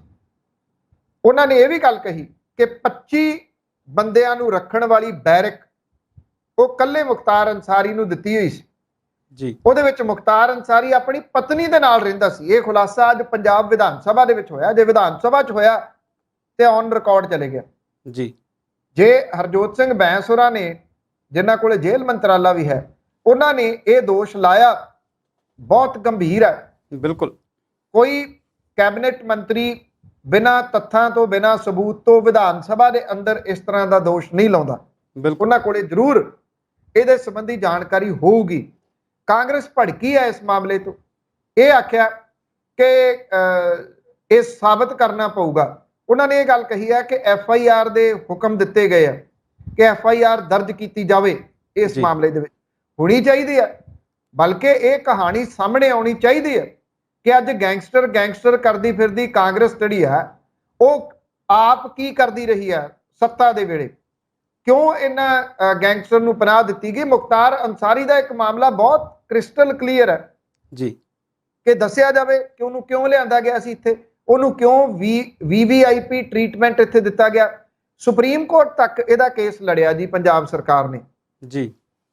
ਇਸ ਚੀਜ਼ ਦੇ ਵਾਸਤੇ ਨਹੀਂ ਕਿ ਜਿਹੜੇ ਮਾਮਲੇ 'ਚ ਉਹਨੂੰ ਇੱਥੇ ਲਿਆਂਦਾ ਗਿਆ ਉਹ ਮਾਮਲਾ ਸਹੀ ਸੀ ਜਾਂ ਗਲਤ, ਬਲਕਿ ਇਸ ਦੇ ਵਾਸਤੇ ਕਿ ਅਸੀਂ ਉਹਨੂੰ ਪੰਜਾਬ ਦੀ ਜੇਲ੍ਹ 'ਚ ਰੱਖਣਾ, ਅਸੀਂ ਉਹਨੂੰ ਨਹੀਂ ਜਾਣਾ ਜੀ। ਜਿਹੜੇ ਗੈਂਗਸਟਰ ਦਾ ਮੈਂ ਜ਼ਿਕਰ ਕਰ ਰਿਹਾ ਕਿ ਉਹਦੀ ਇੰਟਰਵਿਊ ਹੋ ਰਹੀ ਆ, ਉਹਦੇ ਵਿੱਚ ਉਹ ਇਹ ਕਹਿੰਦਾ ਕਿ ਮੁਖਤਾਰ ਅੰਸਾਰੀ ਨੇ ਇਸ ਸਿੰਗਰ ਦੇ ਮੋਢੇ ਦੇ ਉੱਤੇ ਹੱਥ ਰੱਖਿਆ ਸੀਗਾ ਕਿ ਸ਼ਾਬਾਸ਼, ਅਸੀਂ ਤੈਨੂੰ ਵੱਡੀ ਜਗ੍ਹਾ ਦੇ ਉੱਤੇ ਖੜੇ ਕਰਨਾ ਜੀ। ਕੀ ਇਹ ਟ੍ਰੇਨਿੰਗ ਦੇ ਵਾਸਤੇ ਲਿਆਂਦਾ ਗਿਆ ਸੀ ਇੱਥੇ? ਇਹ ਬਹੁਤ ਗੰਭੀਰ ਮਾਮਲਾ ਹੈ। ਬਿਲਕੁਲ। ਔਰ ਇਹਦੇ ਵਿੱਚ FIR ਦੇ ਵਿੱਚ ਸਾਹਮਣੇ ਆਉਣੀ ਚਾਹੀਦੀ ਹੈ। ਪ੍ਰਤਾਪ ਸਿੰਘ ਬਾਜਵਾ ਹੋਰੀ ਜਿਹੜਾ ਜੀ ਇਹ ਕਹਿੰਦੇ ਆ ਕਿ ਜੇ ਇਹ ਗੱਲ ਸਾਬਤ ਨਾ ਹੋਈ ਤੇ ਜੇ ਮੰਤਰੀ ਨੂੰ ਅਸਤੀਫਾ ਦੇਣਾ ਪਊਗਾ। ਬਾਜਵਾ ਸਾਹਿਬ ਸਹੀ ਨੇ। ਬਾਜਵਾ ਸਾਹਿਬ ਮੁਖਤਾਰ ਅੰਸਾਰੀ ਪੰਜਾਬ ਦੀ ਜੇਲ੍ਹ 'ਚ ਰਿਹਾ ਹੈ, ਇਹ ਵੀ ਸਾਬਤ ਕਰਨ ਦੀ ਜ਼ਰੂਰਤ ਥੋੜੀ ਹੈ। ਬਿਲਕੁਲ। ਇਹ ਤਾਂ ਬਿਲਕੁਲ ਸਾਹਮਣੇ ਆ, ਨੰਗਾ ਚਿੱਟਾ ਸਭ ਦੇ ਸਾਹਮਣੇ ਆ। ਮੁਖਤਾਰ ਅੰਸਾਰੀ ਨੂੰ 2 ਸਾਲ 3 ਮਹੀਨੇ ਪੰਜਾਬ ਦੀ ਰੋਪੜ ਜੇਲ੍ਹ ਦੇ ਵਿੱਚ ਰੱਖਿਆ ਗਿਆ। ਅੰਸਾਰੀ ਦੇ ਖਿਲਾਫ FIR ਦਰਜ ਕੀਤੀ ਗਈ ਸੀ, ਜਾਣਬੁੱਝ ਕੇ ਉਹਨੂੰ ਜ਼ਮਾਨਤ ਨਹੀਂ ਦਿੱਤੀ ਗਈ, ਲੈਣ ਹੀ ਨਹੀਂ ਦਿੱਤੀ ਗਈ, ਉਹਨੇ ਅਪਲਾਈ ਹੀ ਨਹੀਂ ਕੀਤਾ ਜੀ। UP ਦੀ ਸਰਕਾਰ ਨੇ 26 ਵਾਰੀ ਪ੍ਰੋਡਕਸ਼ਨ ਵਾਰੰਟ ਕੱਢੇ, ਪੰਜਾਬ ਸਰਕਾਰ ਨੇ ਉਹਨੂੰ ਉੱਤਰ ਪ੍ਰਦੇਸ਼ ਨਹੀਂ ਭੇਜਿਆ 26 ਵਾਰ ਜੀ। ਬਿਲਕੁਲ। ਔਰ UP ਸਰਕਾਰ ਸੁਪਰੀਮ ਕੋਰਟ ਤੱਕ ਗਈ। ਪੰਜਾਬ ਸਰਕਾਰ ਨੇ 11 ਲੱਖ ਰੁਪਏ ਫੀਸ ਲੈਣ ਵਾਲੇ ਵਕੀਲ ਨੂੰ, ਸੀਨੀਅਰ ਵਕੀਲ ਨੂੰ ਖੜਾ ਕੀਤਾ ਸੁਪਰੀਮ ਕੋਰਟ ਦੇ ਵਿੱਚ ਵੀ ਅਸੀਂ ਮੁਖਤਾਰ ਅੰਸਾਰੀ ਨਹੀਂ ਜਾਣ ਦੇਣਾ। ਬਿਲਕੁਲ। ਹੁਣ ਇਹਦਾ ਬਿੱਲ ਆਇਆ ਹੋਇਆ ਜੀ 55 ਲੱਖ ਰੁਪਏ ਵਕੀਲ ਦਾ, ਕਿ ਪਿਛਲੀ ਸਰਕਾਰ ਨੇ ਜਿਹੜੇ ਉਹਦੀਆਂ ਸੇਵਾਵਾਂ ਲਈਆਂ ਸੀਗੀਆਂ ਤੇ ਆ ਭੇਜੋ। ਹੁਣ ਮੌਜੂਦਾ ਪੰਜਾਬ ਸਰਕਾਰ ਕਹਿੰਦੀ ਇੱਕ ਗੈਂਗਸਟਰ ਦੇ ਵਾਸਤੇ ਅਸੀਂ 55 ਲੱਖ ਰੁਪਏ ਦਾ ਬਿੱਲ ਕਿਉਂ ਦੇਵੇ? ਮੇਰੀ ਜਾਚੇ ਸੁਖਜਿੰਦਰ ਸਿੰਘ ਰੰਧਾਵਾ ਜਾਂ ਪ੍ਰਤਾਪ ਸਿੰਘ ਬਾਜਵਾ ਹੋਰਾਂ ਤੋਂ ਇਹ ਬਿੱਲ ਲੈ ਲੈਣਾ ਚਾਹੀਦਾ ਜੀ ਕਿ ਤੁਸੀਂ ਦਿਓ। ਪ੍ਰਤਾਪ ਸਿੰਘ ਬਾਜਵਾ ਅੱਜ ਜਿਹੜੇ ਨੇ ਉਹ ਪੈਰਵਾਈ ਕਰ ਰਹੇ ਆ। ਸੁਖਜਿੰਦਰ ਸਿੰਘ ਰੰਧਾਵਾ ਹੋਰੀ ਕਾਂਗਰਸੀ ਆਗੂ ਨੇ, ਮੌਜੂਦਾ ਵਿਧਾਨ ਸਭਾ ਦੇ ਮੈਂਬਰ ਨੇ, ਉਹ ਉਸ ਟਾਈਮ ਜੇਲ੍ਹ ਮੰਤਰੀ ਸੀਗੇ, ਉਹਨਾਂ ਕੋਲੋਂ ਜਿਹੜਾ ਜੀ ਉਹ ਲੈ ਲੈਣਾ ਚਾਹੀਦਾ। ਹਾਲਾਂਕਿ ਸੁਖਜਿੰਦਰ ਸਿੰਘ ਰੰਧਾਵਾ ਇਹ ਕਹਿੰਦੇ ਨੇ ਕਿ ਸਾਬਤ ਕਰਕੇ ਜਿਹੜਾ ਉਹ ਦਿਖਾਓ ਕਿ ਉਹਦੇ ਪਤਨੀ ਜੇਲ੍ਹ ਦੇ ਵਿੱਚ ਰਹਿੰਦੀ ਸੀ। ਚਲੋ ਇਹ ਸੈਪਰੇਟ ਹੈ। ਮੁਖਤਾਰ ਅੰਸਾਰੀ ਦਾ ਰਹਿੰਦਾ ਸੀ 2 ਸਾਲ ਕਿੰਨੇ ਮਹੀਨੇ ਉਹਨੂੰ ਇੱਥੇ ਪੰਜਾਬ ਦੀ ਜੇਲ੍ਹ ਦੇ ਵਿੱਚ ਰੱਖਿਆ ਗਿਆ। ਕਿਉਂ ਰੱਖਿਆ ਗਿਆ ਇਹ ਸਾਬਤ ਕਰ ਦਿਓ ਤੇ ਕਹਾਣੀ ਜਿਹੜੀ ਆ ਉਹ ਤੁਹਾਡੇ ਸਾਹਮਣੇ ਆ ਜਾਊਗੀ। ਇਹ ਮੈਂ ਫੇਰ ਕਹੂੰਗਾ ਕਿ ਜਿਹੜਾ ਇਹ ਕੇਸ ਸੀ, ਹਾਲਾਂਕਿ ਕਿਹਾ ਗਿਆ ਸੀਗਾ ਕਿ ਉਹਨੇ ਕਿਸੇ ਤੋਂ ਫਰੌਤੀ ਮੰਗੀ ਆ, ਕੀ ਉਹ ਸਾਬਤ ਹੋ ਗਈ? ਫਰੌਤੀ ਜਿਹੜੀ ਮੰਗੀ ਹੈ ਉਹਨੂੰ ਮਹਿਜ਼ ਇੱਥੇ ਲਿਆਂਦਾ ਗਿਆ ਤਾਂ ਕਿਉਂਕਿ ਉੱਤਰ ਪ੍ਰਦੇਸ਼ ਦੇ ਵਿੱਚ ਠੋਕੋ ਰਾਜਨੀਤੀ ਚੱਲ ਰਹੀ ਸੀ, ਉਹਨੂੰ ਬਚਾਉਣ ਦੇ ਵਾਸਤੇ ਲਿਆਂਦਾ ਗਿਆ। ਹੱਦ ਹੋ ਗਈ ਕਿ ਇਸ ਲੈਵਲ ਤੱਕ ਜਿਹੜੇ ਇਹ ਸਿਆਸੀ ਲੋਕ ਨੇ ਜਾ ਸਕਦੇ ਆ ਕਿ ਕਿਸੇ ਗੈਂਗਸਟਰ ਨੂੰ ਕਿਸੇ ਹੋਰ ਸੂਬੇ ਤੋਂ ਠੋਕੋ ਰਾਜਨੀਤੀ ਤੋਂ ਬਚਾਉਣ ਦੇ ਵਾਸਤੇ ਇੱਥੇ ਇੱਕ ਮਾਮਲਾ ਦਰਜ ਕਰਕੇ ਉਹਨੂੰ ਜੇਲ੍ਹ ਦੇ ਵਿੱਚ ਲਿਆਂਦਾ ਜਾਂਦਾ, ਉਹਨੂੰ ਰੱਖਿਆ ਜਾਂਦਾ ਤੇ ਉਹਦੇ ਵਾਸਤੇ ਮਹਿੰਗੇ ਤੋਂ ਮਹਿੰਗਾ ਵਕੀਲ ਸਰਕਾਰ ਖੜਾ ਕਰਦੀ ਹੈ ਕਿ ਉਹਨੂੰ ਅਸੀਂ ਉਸ ਸੂਬੇ ਦੇ ਵਿੱਚ ਵਾਪਸ ਨਹੀਂ ਜਾਂਦੇ। ਪੰਨੂ ਸਾਹਿਬ, ਗੱਲ ਤੁਹਾਡੀ ਸਾਰੀ ਠੀਕ ਹੈ, ਚੋਪੀ ਭਲੀ ਹੈ ਜੀ। 77 ਤੋਂ 17 ਤੇ ਜਾਂ 77 ਤੋਂ 18 ਤੇ ਇਹਨਾਂ ਕਾਰਨਾਂ ਕਰਕੇ ਹੀ ਇਹ ਪਹੁੰਚੇ ਨੇ। ਉਹ ਤੁਸੀਂ ਹੁਣ ਅਖੀਰਲੀ ਲਾਈਨ 'ਚ ਆਪੇ ਕਲੀਅਰ ਕਰ ਦਿੱਤਾ ਕਿ ਉਹ ਇਸ ਗੱਲ ਨੂੰ ਮੰਨਦੇ ਨੇ ਕਿ ਮੁਖਤਾਰ ਅੰਸਾਰੀ ਇੱਥੇ ਸੀ, ਬਸ ਉਹਦੀ ਪਤਨੀ ਉਹਦੇ ਨਾਲ ਰਹਿ ਰਹੀ ਸੀ ਕਿ ਨਹੀਂ ਰਹਿ ਰਹੀ ਸੀ, ਉਸ ਗੱਲ ਤੋਂ ਉਹਨਾਂ ਨੂੰ ਥੋੜ੍ਹੀ ਜਿਹੀ ਜਿਹੜੀ ਆ ਉਹ ਦਿੱਕਤ ਪਰੇਸ਼ਾਨੀ ਜ਼ਰੂਰ ਸੀ। ਪਰ ਹੈਰਾਨੀ ਦੀ ਗੱਲ ਹੈ ਜੀ, ਮੁਖਤਾਰ ਅੰਸਾਰੀ ਬਾਰੇ ਸਾਰਾ ਦੇਸ਼, ਸਾਰੀ ਦੁਨੀਆ ਜਾਣਦੀ ਆ, ਅਤੇ ਪੰਜਾਬ ਵਿੱਚ ਕਿਉਂ ਰੱਖਿਆ ਅਤੇ ਕਿਹਨੇ ਰੱਖਿਆ ਉਹ ਵੀ ਸਾਨੂੰ ਤੁਹਾਨੂੰ ਦੱਸਣ ਦੀ ਲੋੜ ਨਹੀਂ। ਪਰ ਇਸ ਤੋਂ ਹੋਰ ਘਟੀਆ, ਇਸ ਤੋਂ ਹੋਰ ਸ਼ਰਮਨਾਕ ਤੇ ਇਸ ਤੋਂ ਹੋਰ ਮਾੜਾ ਸੂਬੇ ਲਈ ਤੇ ਸੂਬੇ ਦੀ ਸਿਆਸਤ ਲਈ ਕੁਝ ਹੋ ਨਹੀਂ ਸਕਦਾ। ਆਸ ਕਰਦੇ ਹਾਂ ਕਿ ਕੁਝ ਚੰਗਾ ਵਾਪਰੇ ਤੇ ਕੁਝ ਚੰਗੇ ਵਿਚਾਰਾਂ ਦੀ ਗੱਲ ਕਰੀਏ। ਇਸ ਤੋਂ ਪਹਿਲਾਂ ਇੱਕ ਬ੍ਰੇਕ ਲੈਂਦੇ ਹਾਂ ਜੀ।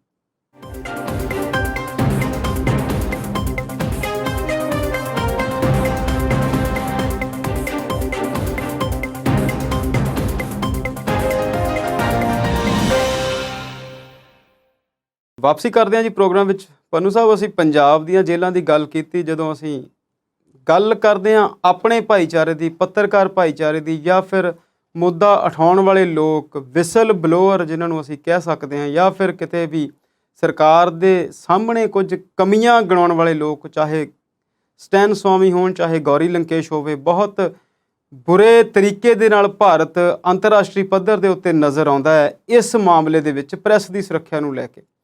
ਹੁਣੇ ਗੁਜਰਾਤ ਦੇ ਵਿੱਚ ਇੱਕ ਹੋਰ ਗ੍ਰਿਫਤਾਰੀ ਹੋਈ ਹੈ ਜੀ, ਜੇ ਮੈਂ ਗਲਤ ਨਹੀਂ ਤੇ ਮੋਤੀ ਲਾਲ ਚਿਮਨ ਲਾਲ ਸੀਤਲਵਾੜ, ਭਾਰਤ ਦੇ ਪਹਿਲੇ ਅਟਾਰਨੀ ਜਨਰਲ ਸਨ। ਉਹਨਾਂ ਦੀ ਪੋਤਰੀ, ਉਹਨਾਂ ਦੀ ਸੀਤਲਾ ਤੀਸਤਵਾੜ ਜਿਹੜੀ ਆ, ਉਹਨਾਂ ਦੀ ਗ੍ਰਿਫਤਾਰੀ ਹੋਈ ਹੈ। ਇਹ ਸਾਰਾ ਮਸਲਾ ਕੀ ਹੈ ਜੀ? ਦੇਖੋ, ਜਿਹੜਾ ਹਿਊਮਨ ਰਾਈਟਸ ਹੈ, ਜਿਹੜਾ ਮਨੁੱਖੀ ਅਧਿਕਾਰ ਨੇ, ਉਹਦੇ ਲਈ ਬੋਲਣ ਵਾਲੇ ਲੋਕ ਜਿਉਂਦੇ ਰਹਿਣੇ ਬੜੇ ਜ਼ਰੂਰੀ ਨੇ ਜੀ। ਬਿਲਕੁਲ। ਤੋ ਕਿਉਂਕਿ ਗੁਰੂ ਨਾਨਕ ਸਾਹਿਬ ਦੀ ਇੱਕ ਤੁਕ ਹੈ ਕਿ ਜਬ ਲਗ ਦੁਨੀਆ ਰਹੀ ਹੈ ਨਾਨਕ, ਕਿਛ ਸੁਣੀਐ ਕਿਛ ਕਹੀਐ। ਇਹ ਆਦਾਨ ਪ੍ਰਦਾਨ ਜਿਹੜਾ ਜੀ, ਉਹ ਚੱਲਦਾ ਰਹਿਣਾ ਬਹੁਤ ਜ਼ਰੂਰੀ ਹੈ। ਆਦਾਨ ਪ੍ਰਦਾਨ ਕੀ ਹੈ? ਮੈਂ ਅੱਜ ਸਵੇਰੇ ਇੱਕ ਜਿਹੜਾ ਉਹ ਟਵੀਟ ਵੀ ਕੀਤਾ ਸੀਗਾ। ਆਦਾਨ ਪ੍ਰਦਾਨ ਕਿਸ ਪੱਧਰ ਦਾ ਜਿਹੜਾ ਹੋਣਾ ਚਾਹੀਦਾ ਤੇ ਕਿਉਂ ਜਿਹੜਾ ਉਹ ਹੋਣਾ ਚਾਹੀਦਾ। ਵਾਲਤੇਰ ਹੈ ਜਿਹੜੇ ਉਹ ਇਹ ਗੱਲ ਕਹਿੰਦੇ ਆ ਕਿ ਮੈਂ ਤੇਰੀ ਗੱਲ ਨਾਲ ਸਹਿਮਤ ਨਹੀਂ, ਪਰ ਤੂੰ ਆਪਣੀ ਗੱਲ ਕਹਿ ਸਕੇ ਇਹਦੇ ਲਈ ਮੈਂ ਆਪਣੀ ਜਾਨ ਵੀ ਦੇ ਸਕਦਾ। ਬਿਲਕੁਲ, ਇਹ ਮਨੁੱਖੀ ਅਧਿਕਾਰ ਹੈ। ਜੇ ਆਪਾਂ ਸਿੱਖੀ ਦੀ ਗੱਲ ਕਰੀਏ, ਗੁਰੂ ਨਾਨਕ ਸਾਹਿਬ ਦੀ ਫਿਲਾਸਫੀ ਦੀ ਗੱਲ ਕਰੀਏ, ਉਹ ਦੂਜਿਆਂ ਨੂੰ ਬੋਲਣ ਦਾ ਅਧਿਕਾਰ ਦੇਣ ਦੀ ਥਿਊਰੀ ਆ ਇੱਕ ਕਮਾਲ ਦੀ। 9ਵੇਂ ਪਾਤਸ਼ਾਹ ਤੱਕ ਤੁਸੀਂ ਆ ਜਾਓ, ਗੁਰੂ ਤੇਗ ਬਹਾਦਰ ਤੱਕ ਜੀ, ਉਹਨਾਂ ਦੀ ਜਿਹੜੀ ਕੁਰਬਾਨੀ ਆ ਉਹ ਕੀ ਆ? ਉਹ ਇਹੀ ਕਹਿੰਦੇ ਨੇ ਨਾ, ਜਦੋਂ ਕਸ਼ਮੀਰੀ ਪੰਡਤ ਆਉਂਦੇ ਨੇ ਕਿ ਅਸੀਂ ਖਤਰੇ 'ਚ ਆ, ਉਹ ਕਹਿੰਦੇ ਇਦਾਂ ਕਿੱਦਾਂ ਖਤਰੇ ਦੇ ਵਿੱਚ? ਮੈਂ ਜੋ ਬੈਠਾ। ਉਹ ਮਨੁੱਖੀ ਅਧਿਕਾਰਾਂ ਦੇ ਰਾਖੇ ਬਣ ਕੇ ਤੁਰਦੇ ਆ। ਉਹ ਇਹ ਤਾਂ ਨਹੀਂ ਕਹਿੰਦੇ ਕਿ ਪਹਿਲਾਂ ਤੁਸੀਂ ਸਾਡੇ ਵਾਲੇ ਧੜੇ 'ਚ ਆ ਜਾਓ, ਫਿਰ ਉਸ ਤੋਂ ਬਾਅਦ ਮੈਂ ਤੁਹਾਡੀ ਮਦਦ ਕਰੂੰਗਾ। ਨਾ, ਉਹ ਕਹਿੰਦੇ ਜਿੱਥੇ ਹੋ ਉਹਦੇ ਵਿੱਚ ਰਹੋ, ਅਸੀਂ ਇਸ ਚੀਜ਼ ਦਾ ਵਿਰੋਧ ਕਰਾਂਗੇ। ਇੱਥੇ ਪਿਛਲੇ ਕੁਝ ਸਮੇਂ ਤੋਂ ਮਨੁੱਖੀ ਅਧਿਕਾਰਾਂ ਦੇ ਵਾਸਤੇ ਬੋਲਣ ਵਾਲੇ ਲੋਕ ਡੇ ਬਾਈ ਡੇ ਘਟਦੇ ਤੁਰੇ ਜਾਂਦੇ ਆ ਜੀ।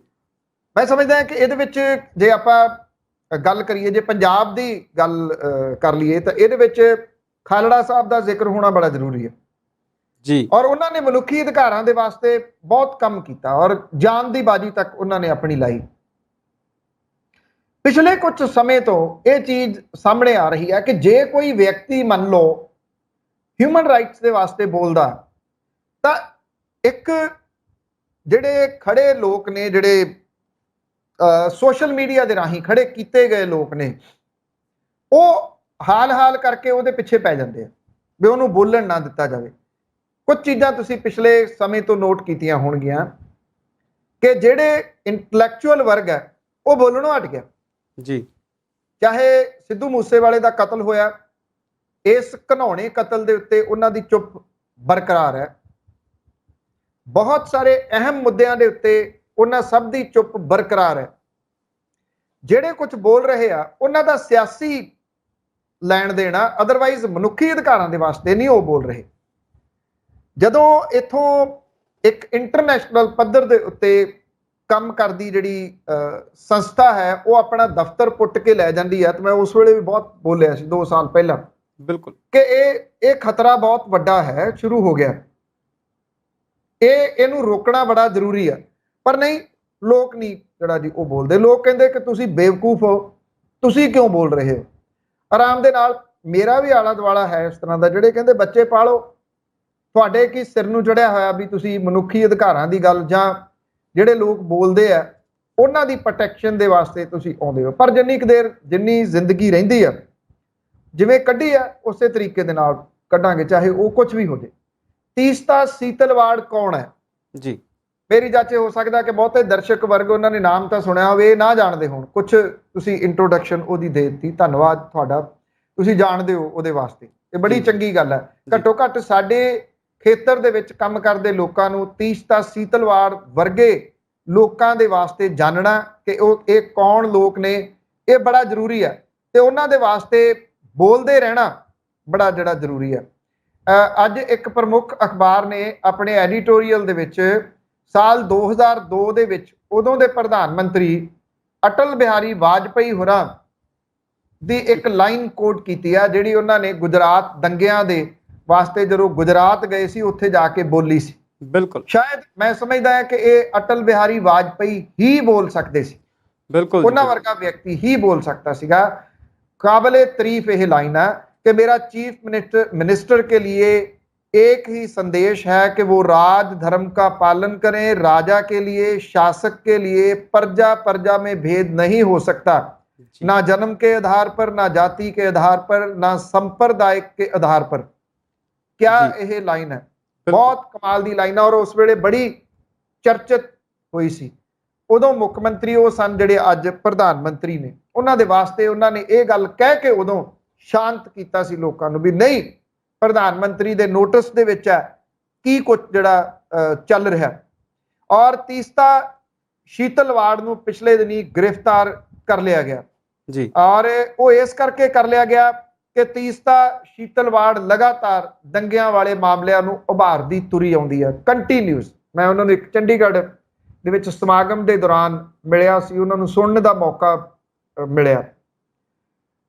ਜਦੋਂ ਕੈਨੇਡਾ ਦੇ ਵਿੱਚ ਸੀ ਤਾਂ ਇੱਕ ਵਾਰੀ ਉੱਥੇ ਮਨੁੱਖੀ ਅਧਿਕਾਰਾਂ ਦੇ ਵਾਸਤੇ ਲੜਨ ਵਾਲੇ, ਸਿਆਹ ਲੋਕਾਂ ਦੇ ਵਾਸਤੇ ਲੜਨ ਵਾਲੇ ਆਏ ਸੀਗੇ ਆਪਣੀ ਰਿਹਾਈ ਤੋਂ ਬਾਅਦ। ਤਾਂ ਉਹ ਉੱਥੇ ਨਾ ਇੱਕ ਬਹੁਤ ਵੱਡਾ ਸਟੇਡੀਅਮ ਸੀਗਾ ਜੀ, ਉਹਦੇ ਵਿੱਚ ਉਹਨਾਂ ਦੀ ਆਮਦ ਹੋਈ ਸੀ। ਮੇਰੀ ਇਹ ਖੁਸ਼ਕਿਸਮਤੀ ਹੈ ਕਿ ਉਹਨਾਂ ਨੂੰ ਵੇਖਣ ਦੇ ਵਾਸਤੇ ਦੂਰੋਂ ਹੀ ਸਹੀ ਮੈਂ ਉਸ ਸਮਾਗਮ ਦੇ ਵਿੱਚ ਗਿਆ ਕਿ ਉਹ ਮਨੁੱਖ ਕਿਹੋ ਜਿਹਾ ਹੋਊਗਾ ਜਿਹਨੇ ਏਡੀ ਵੱਡੀ ਜਿਹੜੀ ਉਹ ਲੜਾਈ ਲੜੀ। ਤੀਸਤਾ ਸੀਤਲਵਾੜ ਵੀ ਚਲੋ ਉਸ ਲੈਵਲ ਦੇ ਨਹੀਂ, ਪਰ ਲਗਾਤਾਰ ਬੋਲਣ ਵਾਲੇ ਲੋਕਾਂ ਦੇ ਵਿੱਚੋਂ ਨੇ। ਔਰ ਤੀਸਤਾ ਸੀਤਲਵਾੜ ਜਿਹੜੇ ਉਹ ਸੇਠ ਤੇ ਤਲਵਾਰ ਪੰਜਾਬੀ ਜਿਹੜੇ ਜਾਤ ਗੋਤ ਤੋਂ ਬਣੇ ਹੋਏ ਉਹਨਾਂ ਦੇ ਵਿੱਚੋਂ ਨੇ, ਉਹਨਾਂ ਦਾ ਪਿਛੋਕੜ ਵੀ ਪੰਜਾਬ ਦੇ ਨਾਲ ਜੁੜਿਆ ਹੋਇਆ। ਔਰ ਜਿਹੜੇ ਤੀਸਤਾ ਸੀਤਲਵਾੜ ਦਾ ਪੜਦਾਦਾ ਸਰ ਚਿਮਨ ਲਾਲ ਹਰੀ ਲਾਲ ਸੀਤਲਵਾੜ ਹੰਟਰ ਕਮਿਸ਼ਨ ਜਿਹਨੇ ਜਲਿਆਂਵਾਲੇ ਬਾਗ ਦੇ ਸਾਕੇ ਦੀ ਜਾਂਚ ਕੀਤੀ ਸੀ ਉਹਦਾ ਮੈਂਬਰ ਸੀ। ਔਰ ਸੀਤਲਵਾੜ ਦੋ ਹੋਰ ਭਾਰਤੀ ਮੈਂਬਰਾਂ ਪੰਡਿਤ ਜਗਤ ਨਾਰਾਇਣ ਜਿਹੜੇ ਉੱਤਰ ਪ੍ਰਦੇਸ਼ ਦੇ ਨਾਲ ਸੰਬੰਧਿਤ ਸੀ, ਤੇ ਸਰਦਾਰ ਸਾਹਿਬਜ਼ਾਦਾ ਸੁਲਤਾਨ ਅਹਿਮਦ ਖਾਨ ਬਹੁ ਗਿਣਤੀ ਜਿਹੜੇ 4 ਅੰਗਰੇਜ਼ ਮੈਂਬਰ ਜਿਨ੍ਹਾਂ ਦੇ ਵਿੱਚ ਕਮਿਸ਼ਨ ਦਾ ਮੁਖੀ ਲਾਰਡ ਹੰਟਰ ਵੀ ਸ਼ਾਮਲ ਸੀ, ਉਹਦੀ ਰਾਏ ਦੇ ਨਾਲ ਸਹਿਮਤ ਨਹੀਂ ਸੀਗੇ ਜੀ। ਸੀਤਲਵਾੜ ਤੇ ਦੋ ਹੋਰ ਭਾਰਤੀ ਮੈਂਬਰਾਂ ਨੇ ਆਪਣੀ ਘੱਟ ਗਿਣਤੀ ਰਿਪੋਰਟ ਜਿਹੜੀ ਸੀਗੀ ਉਹਨੂੰ ਜਨਰਲ ਡਾਇਰ ਨੂੰ ਦੋਸ਼ੀ ਕਰਾਰ ਦਿੱਤਾ ਸੀਗਾ। ਤੀਸਤਾ ਦਾ ਦਾਦਾ ਮੋਤੀ ਲਾਲ ਚਿਮਨ ਲਾਲ ਸੀਤਲਵਾੜ ਭਾਰਤ ਦਾ ਪਹਿਲਾ ਅਟਾਰਨੀ ਜਨਰਲ ਸੀਗਾ 50 ਤੋਂ ਲੈ ਕੇ 63 ਤੱਕ, ਔਰ ਪਹਿਲੇ ਕਾਨੂੰਨ ਲਾਅ ਕਮਿਸ਼ਨ ਦਾ ਮੁਖੀ ਸੀ। ਉਹ ਵਕੀਲਾਂ ਦੀ ਕਾਨੂੰਨੀ ਸੰਸਥਾ ਬਾਰ ਕੌਂਸਲ ਆਫ ਇੰਡੀਆ ਦਾ ਵੀ ਮੁਖੀ ਸੀਗਾ। ਅਜਿਹੇ ਪਰਿਵਾਰ ਦੇ ਨਾਲ ਸੰਬੰਧਿਤ ਤੀਸਤਾ ਸੀਤਲਵਾੜ ਵਕੀਲ ਹੋਣ ਦੇ ਨਾਲ ਨਾਲ ਮਨੁੱਖੀ ਅਧਿਕਾਰਾਂ ਦੀ ਕਾਰਕੁਨ ਵੀ ਜਿਹੜੀ ਆ ਉਹ ਬਣੀ। ਪਿਛਲੇ ਸਮੇਂ ਤੋਂ ਬਹੁਤ ਸਾਰੇ ਇਸ ਤਰ੍ਹਾਂ ਦੇ ਲੋਕ ਅੰਦਰ ਡੱਕ ਦਿੱਤੇ ਗਏ ਜਿਹੜੇ ਕਿ ਮਨੁੱਖੀ ਅਧਿਕਾਰਾਂ ਦੇ ਵਾਸਤੇ ਬੋਲਦੇ ਸੀਗੇ। ਤੀਸਤਾ ਸੀਤਲਵਾੜ ਉਹਨਾਂ ਦੇ ਵਿੱਚੋਂ ਇੱਕ ਹੈ। ਤੀਸਤਾ ਸੀਤਲਵਾੜ ਦੀ ਗ੍ਰਿਫਤਾਰੀ ਦੇ ਵਾਸਤੇ ਕਿਹਾ ਜਾ ਸਕਦਾ ਹੈ ਕਿ ਜਿੰਨਾ ਚਰਚਾ ਇਹਦਾ ਹੋਣਾ ਚਾਹੀਦਾ ਸੀਗਾ ਉਹਨਾਂ ਚਰਚਾ ਹੋਇਆ ਨਹੀਂ। ਕਿਉਂ ਨਹੀਂ ਹੋਇਆ? ਇਹ ਆਪਣੇ ਆਪ ਦੇ ਵਿੱਚ ਇੱਕ ਬਹੁਤ ਵੱਡੇ ਸਵਾਲ ਨੇ। ਕਿ ਜਿਹੜੇ ਜੋ ਕੁਝ ਚੱਲ ਰਿਹਾ, ਜਿਹੋ ਜਿਹਾ ਮਾਹੌਲ ਦੁਨੀਆ ਦੇ ਵਿੱਚ, ਮੈਨੂੰ ਕੋਈ ਇਹ ਕਹਿ ਰਿਹਾ ਸੀਗਾ ਕਿ ਜਿਹੜੇ ਵੱਖ-ਵੱਖ ਮੁਲਕ ਨੇ, ਸਵੇਰੇ ਉਹਨਾਂ ਸਵਾਲ ਕੀਤਾ ਕਿ ਉਹ ਕਿਉਂ ਨਹੀਂ ਬੋਲ ਰਹੇ ਜਿਹੜੇ ਘੱਟ ਗਿਣਤੀਆਂ ਦੇ ਉੱਤੇ ਜੋ ਕੁਝ ਹੋ ਰਿਹਾ। ਮੈਂ ਕਿਹਾ ਅਸੀਂ ਇੱਕ ਲਫ਼ਜ਼ ਬੜਾ ਸੁਣਦੇ ਆ ਕਿ ਗਲੋਬ ਪਿੰਡ ਬਣ ਗਿਆ ਜੀ। ਮੈਂ ਇਹਨੂੰ ਇਸ ਤਰੀਕੇ ਦੇ ਨਾਲ ਦੇਖਦਾ ਕਿ ਗਲੋਬ ਇੱਕ ਮੰਡੀ ਬਣ ਗਿਆ। ਜਦੋਂ ਜੇ ਤਾਂ ਗਲੋਬ ਪਿੰਡ ਬਣਦਾ ਤੇ ਅਸੀਂ ਉਹਦੇ ਵਾਸਤੇ ਕੁਛ ਨਾ ਕੁਛ ਉਹਦੇ ਚ ਊਣਤਾਈਆਂ ਦਾ ਜ਼ਿਕਰ ਕਰ ਸਕਦੇ ਸੀ। ਜਦੋਂ ਗਲੋਬ ਮੰਡੀ ਬਣ ਗਿਆ, ਸਾਡੇ ਵਰਗੇ ਲੋਕ ਬਹੁਤੇ ਉਹਦੇ ਵਿੱਚ ਬਹੁਤਾ ਕੁਛ ਨਹੀਂ ਕਰ ਸਕਦੇ, ਕਿਉਂਕਿ ਉੱਥੇ ਸੌਦਾ ਵੇਚਣ ਵਾਲੇ, ਸੌਦਾ ਖਰੀਦਣ ਵਾਲੇ ਭਾਰੂ ਹੋ ਗਏ। ਹਰ ਮੁਲਕ ਇਹ ਸੋਚਦਾ ਕਿ ਜਿਹੜੀ ਚੀਜ਼ ਮੈਨੂੰ 10 ਰੁਪਏ 'ਚ ਮਿਲਦੀ ਆ, ਮੈਨੂੰ ਉਹ ਖੁੱਲੀ ਮੰਡੀ ਦੇ ਵਿੱਚ 6 ਜਾਂ 8 ਰੁਪਏ ਦੀ ਕਿਉਂ ਨਹੀਂ ਮਿਲਦੀ। ਤੇ ਦੂਜਾ ਉਹ ਇਹ ਸੋਚਣ ਲੱਗ ਗਿਆ ਕਿ ਜਿਹੜੀ ਮੇਰੇ ਮੁਲਕ ਦੇ ਵਿੱਚ ਬਣੀ ਹੋਈ 10 ਰੁਪਏ ਦੀ ਚੀਜ਼ ਹੈ, ਮੈਂ ਇਹਦੇ 12 ਜਾਂ 14 ਰੁਪਏ ਕਿਉਂ ਨਹੀਂ ਲੈ ਸਕਦਾ। ਉਹ ਫਿਰ ਖੁੱਲੀ ਮੰਡੀ ਵੱਲ ਨੂੰ ਚੱਲਦਾ। ਜਿਹੜਾ ਸਾਡਾ ਮੁਲਕ ਹੈ, ਕਿਸੇ ਵੇਲੇ ਇਹ ਕਿਹਾ ਜਾਂਦਾ ਸੀਗਾ ਕਿ ਇਹਦੀ ਪਾਪੂਲੇਸ਼ਨ ਬਹੁਤ ਵੱਡੀ ਸਮੱਸਿਆ ਬਣ ਗਈ। ਅੱਜ ਉਹਨੂੰ ਸਮੱਸਿਆ ਦੇ ਰੂਪ ਦੇ ਵਿੱਚ ਨਹੀਂ ਦੇਖਿਆ ਜਾਂਦਾ, ਉਹਨੂੰ ਓਪਰਚੁਨਿਟੀ ਦੇ ਰੂਪ ਦੇ ਵਿੱਚ ਦੇਖਿਆ ਜਾਂਦਾ, ਇਹ ਦਿਖਾਉਣ ਦੇ ਵਾਸਤੇ ਕਿ ਦੇਖੋ ਸਾਡੇ ਕੋਲੇ ਕਿੱਡੀ ਵੱਡੀ ਮੰਡੀ ਆ, ਆਪਣਾ ਸਮਾਨ ਖਪਾਉਣਾ ਕਿ ਨਹੀਂ ਖਪਾਉਣਾ। ਉਹਦੇ ਵਿੱਚ ਜਿਹੜਾ ਨਾ ਉਹ ਇਹੋ ਜਿਹੇ ਲੋਕ ਫਿਰ ਖਪਣੇ ਸ਼ੁਰੂ ਹੋ ਗਏ, ਸਿਰ ਖਪਣੇ ਸ਼ੁਰੂ ਹੋ ਗਏ। ਜਿਹੜੇ ਲੋਕ ਲਿਖਦੇ ਨੇ, ਜਿਹੜੇ ਲੋਕ ਬੋਲਦੇ ਨੇ, ਜਿਹੜੇ ਲੋਕ ਮਨੁੱਖੀ ਅਧਿਕਾਰਾਂ ਦੇ ਵਾਸਤੇ ਲੜਦੇ ਨੇ, ਇਸ ਪੱਖੋਂ ਲੜਦੇ ਨੇ ਕਿ ਮੈਂ ਤੈਨੂੰ ਵੀ ਬੋਲਣ ਦਾ ਮੌਕਾ ਦੇਵਾਂਗਾ, ਪਰ ਉਹਦੇ ਵਾਸਤੇ ਇਹ ਆ ਕਿ ਤੈਨੂੰ ਮੈਨੂੰ ਵੀ ਸੁਣਨਾ ਪਊਗਾ, ਕਿਉਂਕਿ ਹਰੇਕ ਵਿਅਕਤੀ ਦੀ ਨੱਕ ਦੀ ਸਿਹਤ ਜਿਹੜੀ ਆ ਉਹਦੀ ਆਜ਼ਾਦੀ, ਬੋਲਣ ਦੀ ਆਜ਼ਾਦੀ ਤੱਕ ਆ। ਉਸ ਤੋਂ ਬਾਅਦ ਅਗਲੇ ਦੀ ਆਜ਼ਾਦੀ ਸ਼ੁਰੂ ਹੁੰਦੀ ਆ। ਅੱਜ ਤੀਸਤਾ ਸੀਤਲਵਾੜ ਵਰਗੇ ਲੋਕਾਂ ਦੇ ਵਾਸਤੇ ਖੜੋਣਾ, ਉਹਨਾਂ ਵਾਸਤੇ ਬੋਲਣਾ ਬੜਾ ਜ਼ਰੂਰੀ ਹੋ ਗਿਆ। ਉਹਨਾਂ ਲੋਕਾਂ ਦੇ ਵਾਸਤੇ ਜਿਨ੍ਹਾਂ ਦੀ ਗਿਣਤੀ ਬਹੁਤ ਥੋੜੀ ਜਿਹੀ ਰਹਿ ਗਈ ਆ ਦੁਨੀਆ ਪੱਧਰ ਦੇ ਉੱਤੇ। ਹੌਲੀ ਹੌਲੀ ਇਹ ਲੋਕ ਗਾਇਬ ਕਿਉਂ ਹੁੰਦੇ ਤੁਰੇ ਜਾ ਰਹੇ ਆ। ਇਹ ਘੱਟੋ ਘੱਟ ਜਿਹੜੀਆਂ ਚੱਜ ਦਾ ਲਿਖਣ ਵਾਲੀਆਂ ਕਲਮਾਂ, ਚੱਜ ਦੇ ਬੋਲਣ ਵਾਲੇ ਜਿਹੜੇ ਲੋਕ ਨੇ, ਉਹਨਾਂ ਨੂੰ ਇਕੱਠੇ ਹੋ ਕੇ ਇਸ ਚੀਜ਼ ਨੂੰ ਉਭਾਰਨ ਦੇ ਯਤਨ ਕਰਦੇ ਰਹਿਣਾ ਚਾਹੀਦਾ। ਨਹੀਂ ਤਾਂ ਅਦਰਵਾਈਜ਼ ਗਲੋਬ ਜਿਹੜਾ ਕਿ ਇੱਕ ਮੰਡੀ ਬਣ ਗਿਆ ਹੋਇਆ, ਉਹਦੇ ਵਿੱਚ ਬਹੁਤਾ ਕੁਝ ਵਿਕ ਗਿਆ ਤੇ ਉਹਦੇ ਵਿੱਚ ਅੱਜ ਕੱਲ੍ਹ ਜ਼ਮੀਰ ਵੀ ਵਿਕਦੇ ਸੁਣੀਦੇ ਆ। ਪੰਨੂ ਸਾਹਿਬ, ਤੁਸੀਂ ਬਹੁਤ ਥੋੜ੍ਹੇ ਸ਼ਬਦਾਂ 'ਚ ਤੇ ਬਹੁਤ ਦਰਦਨਾਕ ਇੱਕ ਸੱਚਾਈ ਦੱਸੀ ਆ ਕਿ ਗਲੋਬਲ ਵਿਲੇਜ ਜਿਹੜਾ ਆ ਉਹ ਗਲੋਬਲ ਮੰਡੀ ਹੋ ਗਿਆ, ਤੇ ਫਿਰ ਮੰਡੀ ਦੇ ਵਿੱਚ ਜਿਹੜੀਆਂ ਭਾਵਨਾਵਾਂ ਤੇ ਸੱਚਾਈ ਨਹੀਂ ਹੁੰਦੀ, ਉੱਥੇ ਤੇ ਸੌਦੇ ਦਾ ਮੁੱਲ ਲੱਗਦਾ। ਤੁਸੀਂ ਗੱਲ ਕੀਤੀ ਐਮਨੈਸਟੀ ਇੰਟਰਨੈਸ਼ਨਲ ਦੀ, ਜਦੋਂ ਉਹਨਾਂ ਨੇ ਇੱਥੋਂ ਆਪਣਾ ਬੋਰੀਆ ਬਿਸਤਰਾ ਗੋਲ ਕੀਤਾ ਤੇ ਬਹੁਤ ਮਨ ਨੂੰ ਦੁੱਖ ਲੱਗਿਆ। ਬੀਤੇ ਦਿਨੀ ਇੱਕ ਹੋਰ ਬਹੁਤ ਸੀਨੀਅਰ ਪੱਤਰਕਾਰ ਦੀ ਗੱਲ ਸੁਣਦੇ ਸੀ, ਉਹ ਕਹਿੰਦੇ ਲੋਕਤੰਤਰ ਤੇ ਚੰਗਾ ਡਿਵੈਲਪ ਹੋ ਗਿਆ, ਅਸੀਂ ਦਾਅਵਾ ਤੇ ਕਰਦੇ ਹਾਂ ਕਿ ਦੁਨੀਆ ਦਾ ਸਭ ਤੋਂ ਵੱਡਾ ਲੋਕਤੰਤਰ ਹਾਂ ਅਸੀਂ, ਪਰ ਇੱਥੇ ਨਾਲ ਨਾਲ ਕੁਝ ਚੀਜ਼ਾਂ ਜਿਹੜੀਆਂ ਆ ਉਹ ਬਹੁਤ ਕਮਜ਼ੋਰ ਹੋ ਗਈਆਂ, ਜਿਹਦੇ ਵਿੱਚ ਅੱਜ ਦੀ ਜੇ ਗੱਲ ਕਰੀਏ ਤੇ ਉੱਥੇ ਵਿਰੋਧੀ ਧਿਰ ਬਹੁਤ ਕਮਜ਼ੋਰ ਆ। ਉਸ ਦੇ ਨਾਲ ਨਾਲ ਸਾਡੀਆਂ ਸਿੱਖਿਅਕ ਸੰਸਥਾਵਾਂ ਜਿਹੜੀਆਂ ਨੇ, ਯੂਨੀਵਰਸਿਟੀਜ਼ ਜਿਹੜੀਆਂ ਨੇ, ਤੁਸੀਂ ਕੁਝ ਸੈਮੀਨਾਰਸ ਦਾ ਜ਼ਿਕਰ ਕੀਤਾ, ਮੇਰਾ ਖਿਆਲ ਆ ਗਿਣੇ ਚੁਣੇ ਉਹ ਲੋਕ ਰਹਿ ਗਏ ਜਿਹੜੇ ਇਹੋ ਜਿਹੀਆਂ ਚੀਜ਼ਾਂ 'ਚ ਜਾਂਦੇ ਨੇ ਤੇ ਇਹੋ ਜਿਹੇ ਪ੍ਰੋਗਰਾਮ ਉਲੀਕੇ ਵੀ ਨਹੀਂ ਜਾਂਦੇ, ਤੇ ਪ੍ਰੈਸ਼ਰ ਗਰੁੱਪਸ ਜਿਹੜੇ ਰਾਜਨੀਤੀ 'ਚ ਸੀ ਉਹ ਸਾਰੀਆਂ ਚੀਜ਼ਾਂ ਖਤਮ ਹੋ ਗਈਆਂ। ਕੋਸ਼ਿਸ਼ ਜਾਰੀ ਰਹਿੰਦੀ ਹੈ, ਕਿਸੇ ਵੀ ਚੀਜ਼ ਦਾ ਸਮੂਲ ਨਾਸ਼ ਤੇ ਨਹੀਂ ਹੁੰਦਾ, ਕਿਉਂਕਿ ਜੇਕਰ ਉਸ ਸਮੇਂ ਦੇ ਪ੍ਰਧਾਨ ਮੰਤਰੀ, ਉਸ ਸਮੇਂ ਦੇ ਮੁੱਖ ਮੰਤਰੀ ਨੂੰ ਰਾਜ ਧਰਮ ਦਾ ਪਾਲਣ ਕਰਨ ਲਈ ਕਹਿ ਸਕਦੇ ਨੇ, ਫਿਰ ਕੁਝ ਸਮੇਂ ਲਈ ਤੁਸੀਂ ਕਿਸੇ ਸੀਤਲਵਾੜ ਨੂੰ ਅੰਦਰ ਰੱਖ ਸਕਦੇ ਹੋ, ਕਿਸੇ ਸਟੈਨ ਸਵਾਮੀ ਦੀ ਜੇਲ੍ਹ ਵਿੱਚ ਬਿਨਾਂ ਜ਼ਮਾਨਤ ਤੋਂ ਮੌਤ ਹੋ ਸਕਦੀ ਹੈ, ਪਰ ਸੱਚ ਨੂੰ ਫਾਂਸੀ ਜਿਹੜੀ ਆ ਉਹ ਕਦੇ ਨਹੀਂ ਲੱਗੇਗੀ। ਸਮਾਂ ਜ਼ਰੂਰ ਅੱਗੇ ਪਿੱਛੇ ਹੋ ਸਕਦਾ। ਪੰਨੂ ਸਾਹਿਬ, ਪ੍ਰੋਗਰਾਮ ਦਾ ਅੰਤ ਕਰਦੇ ਹਾਂ, ਖਤਮ ਕਰਦੇ ਹਾਂ ਇਸ ਪ੍ਰੋਗਰਾਮ ਨੂੰ। ਬਹੁਤ ਬਹੁਤ ਧੰਨਵਾਦ ਤੁਹਾਡਾ। ਕੁਝ ਸਮੇਂ ਲਈ ਹੀ ਸੀ, ਮਨ ਨਿਰਾਸ਼ ਜ਼ਰੂਰ ਹੈ, ਪਰ ਆਸਵਾਨ ਜ਼ਰੂਰ ਰਹਾਂਗੇ ਜੀ। ਧੰਨਵਾਦ, ਬਹੁਤ ਬਹੁਤ ਸ਼ੁਕਰੀਆ ਜੀ। Thank you.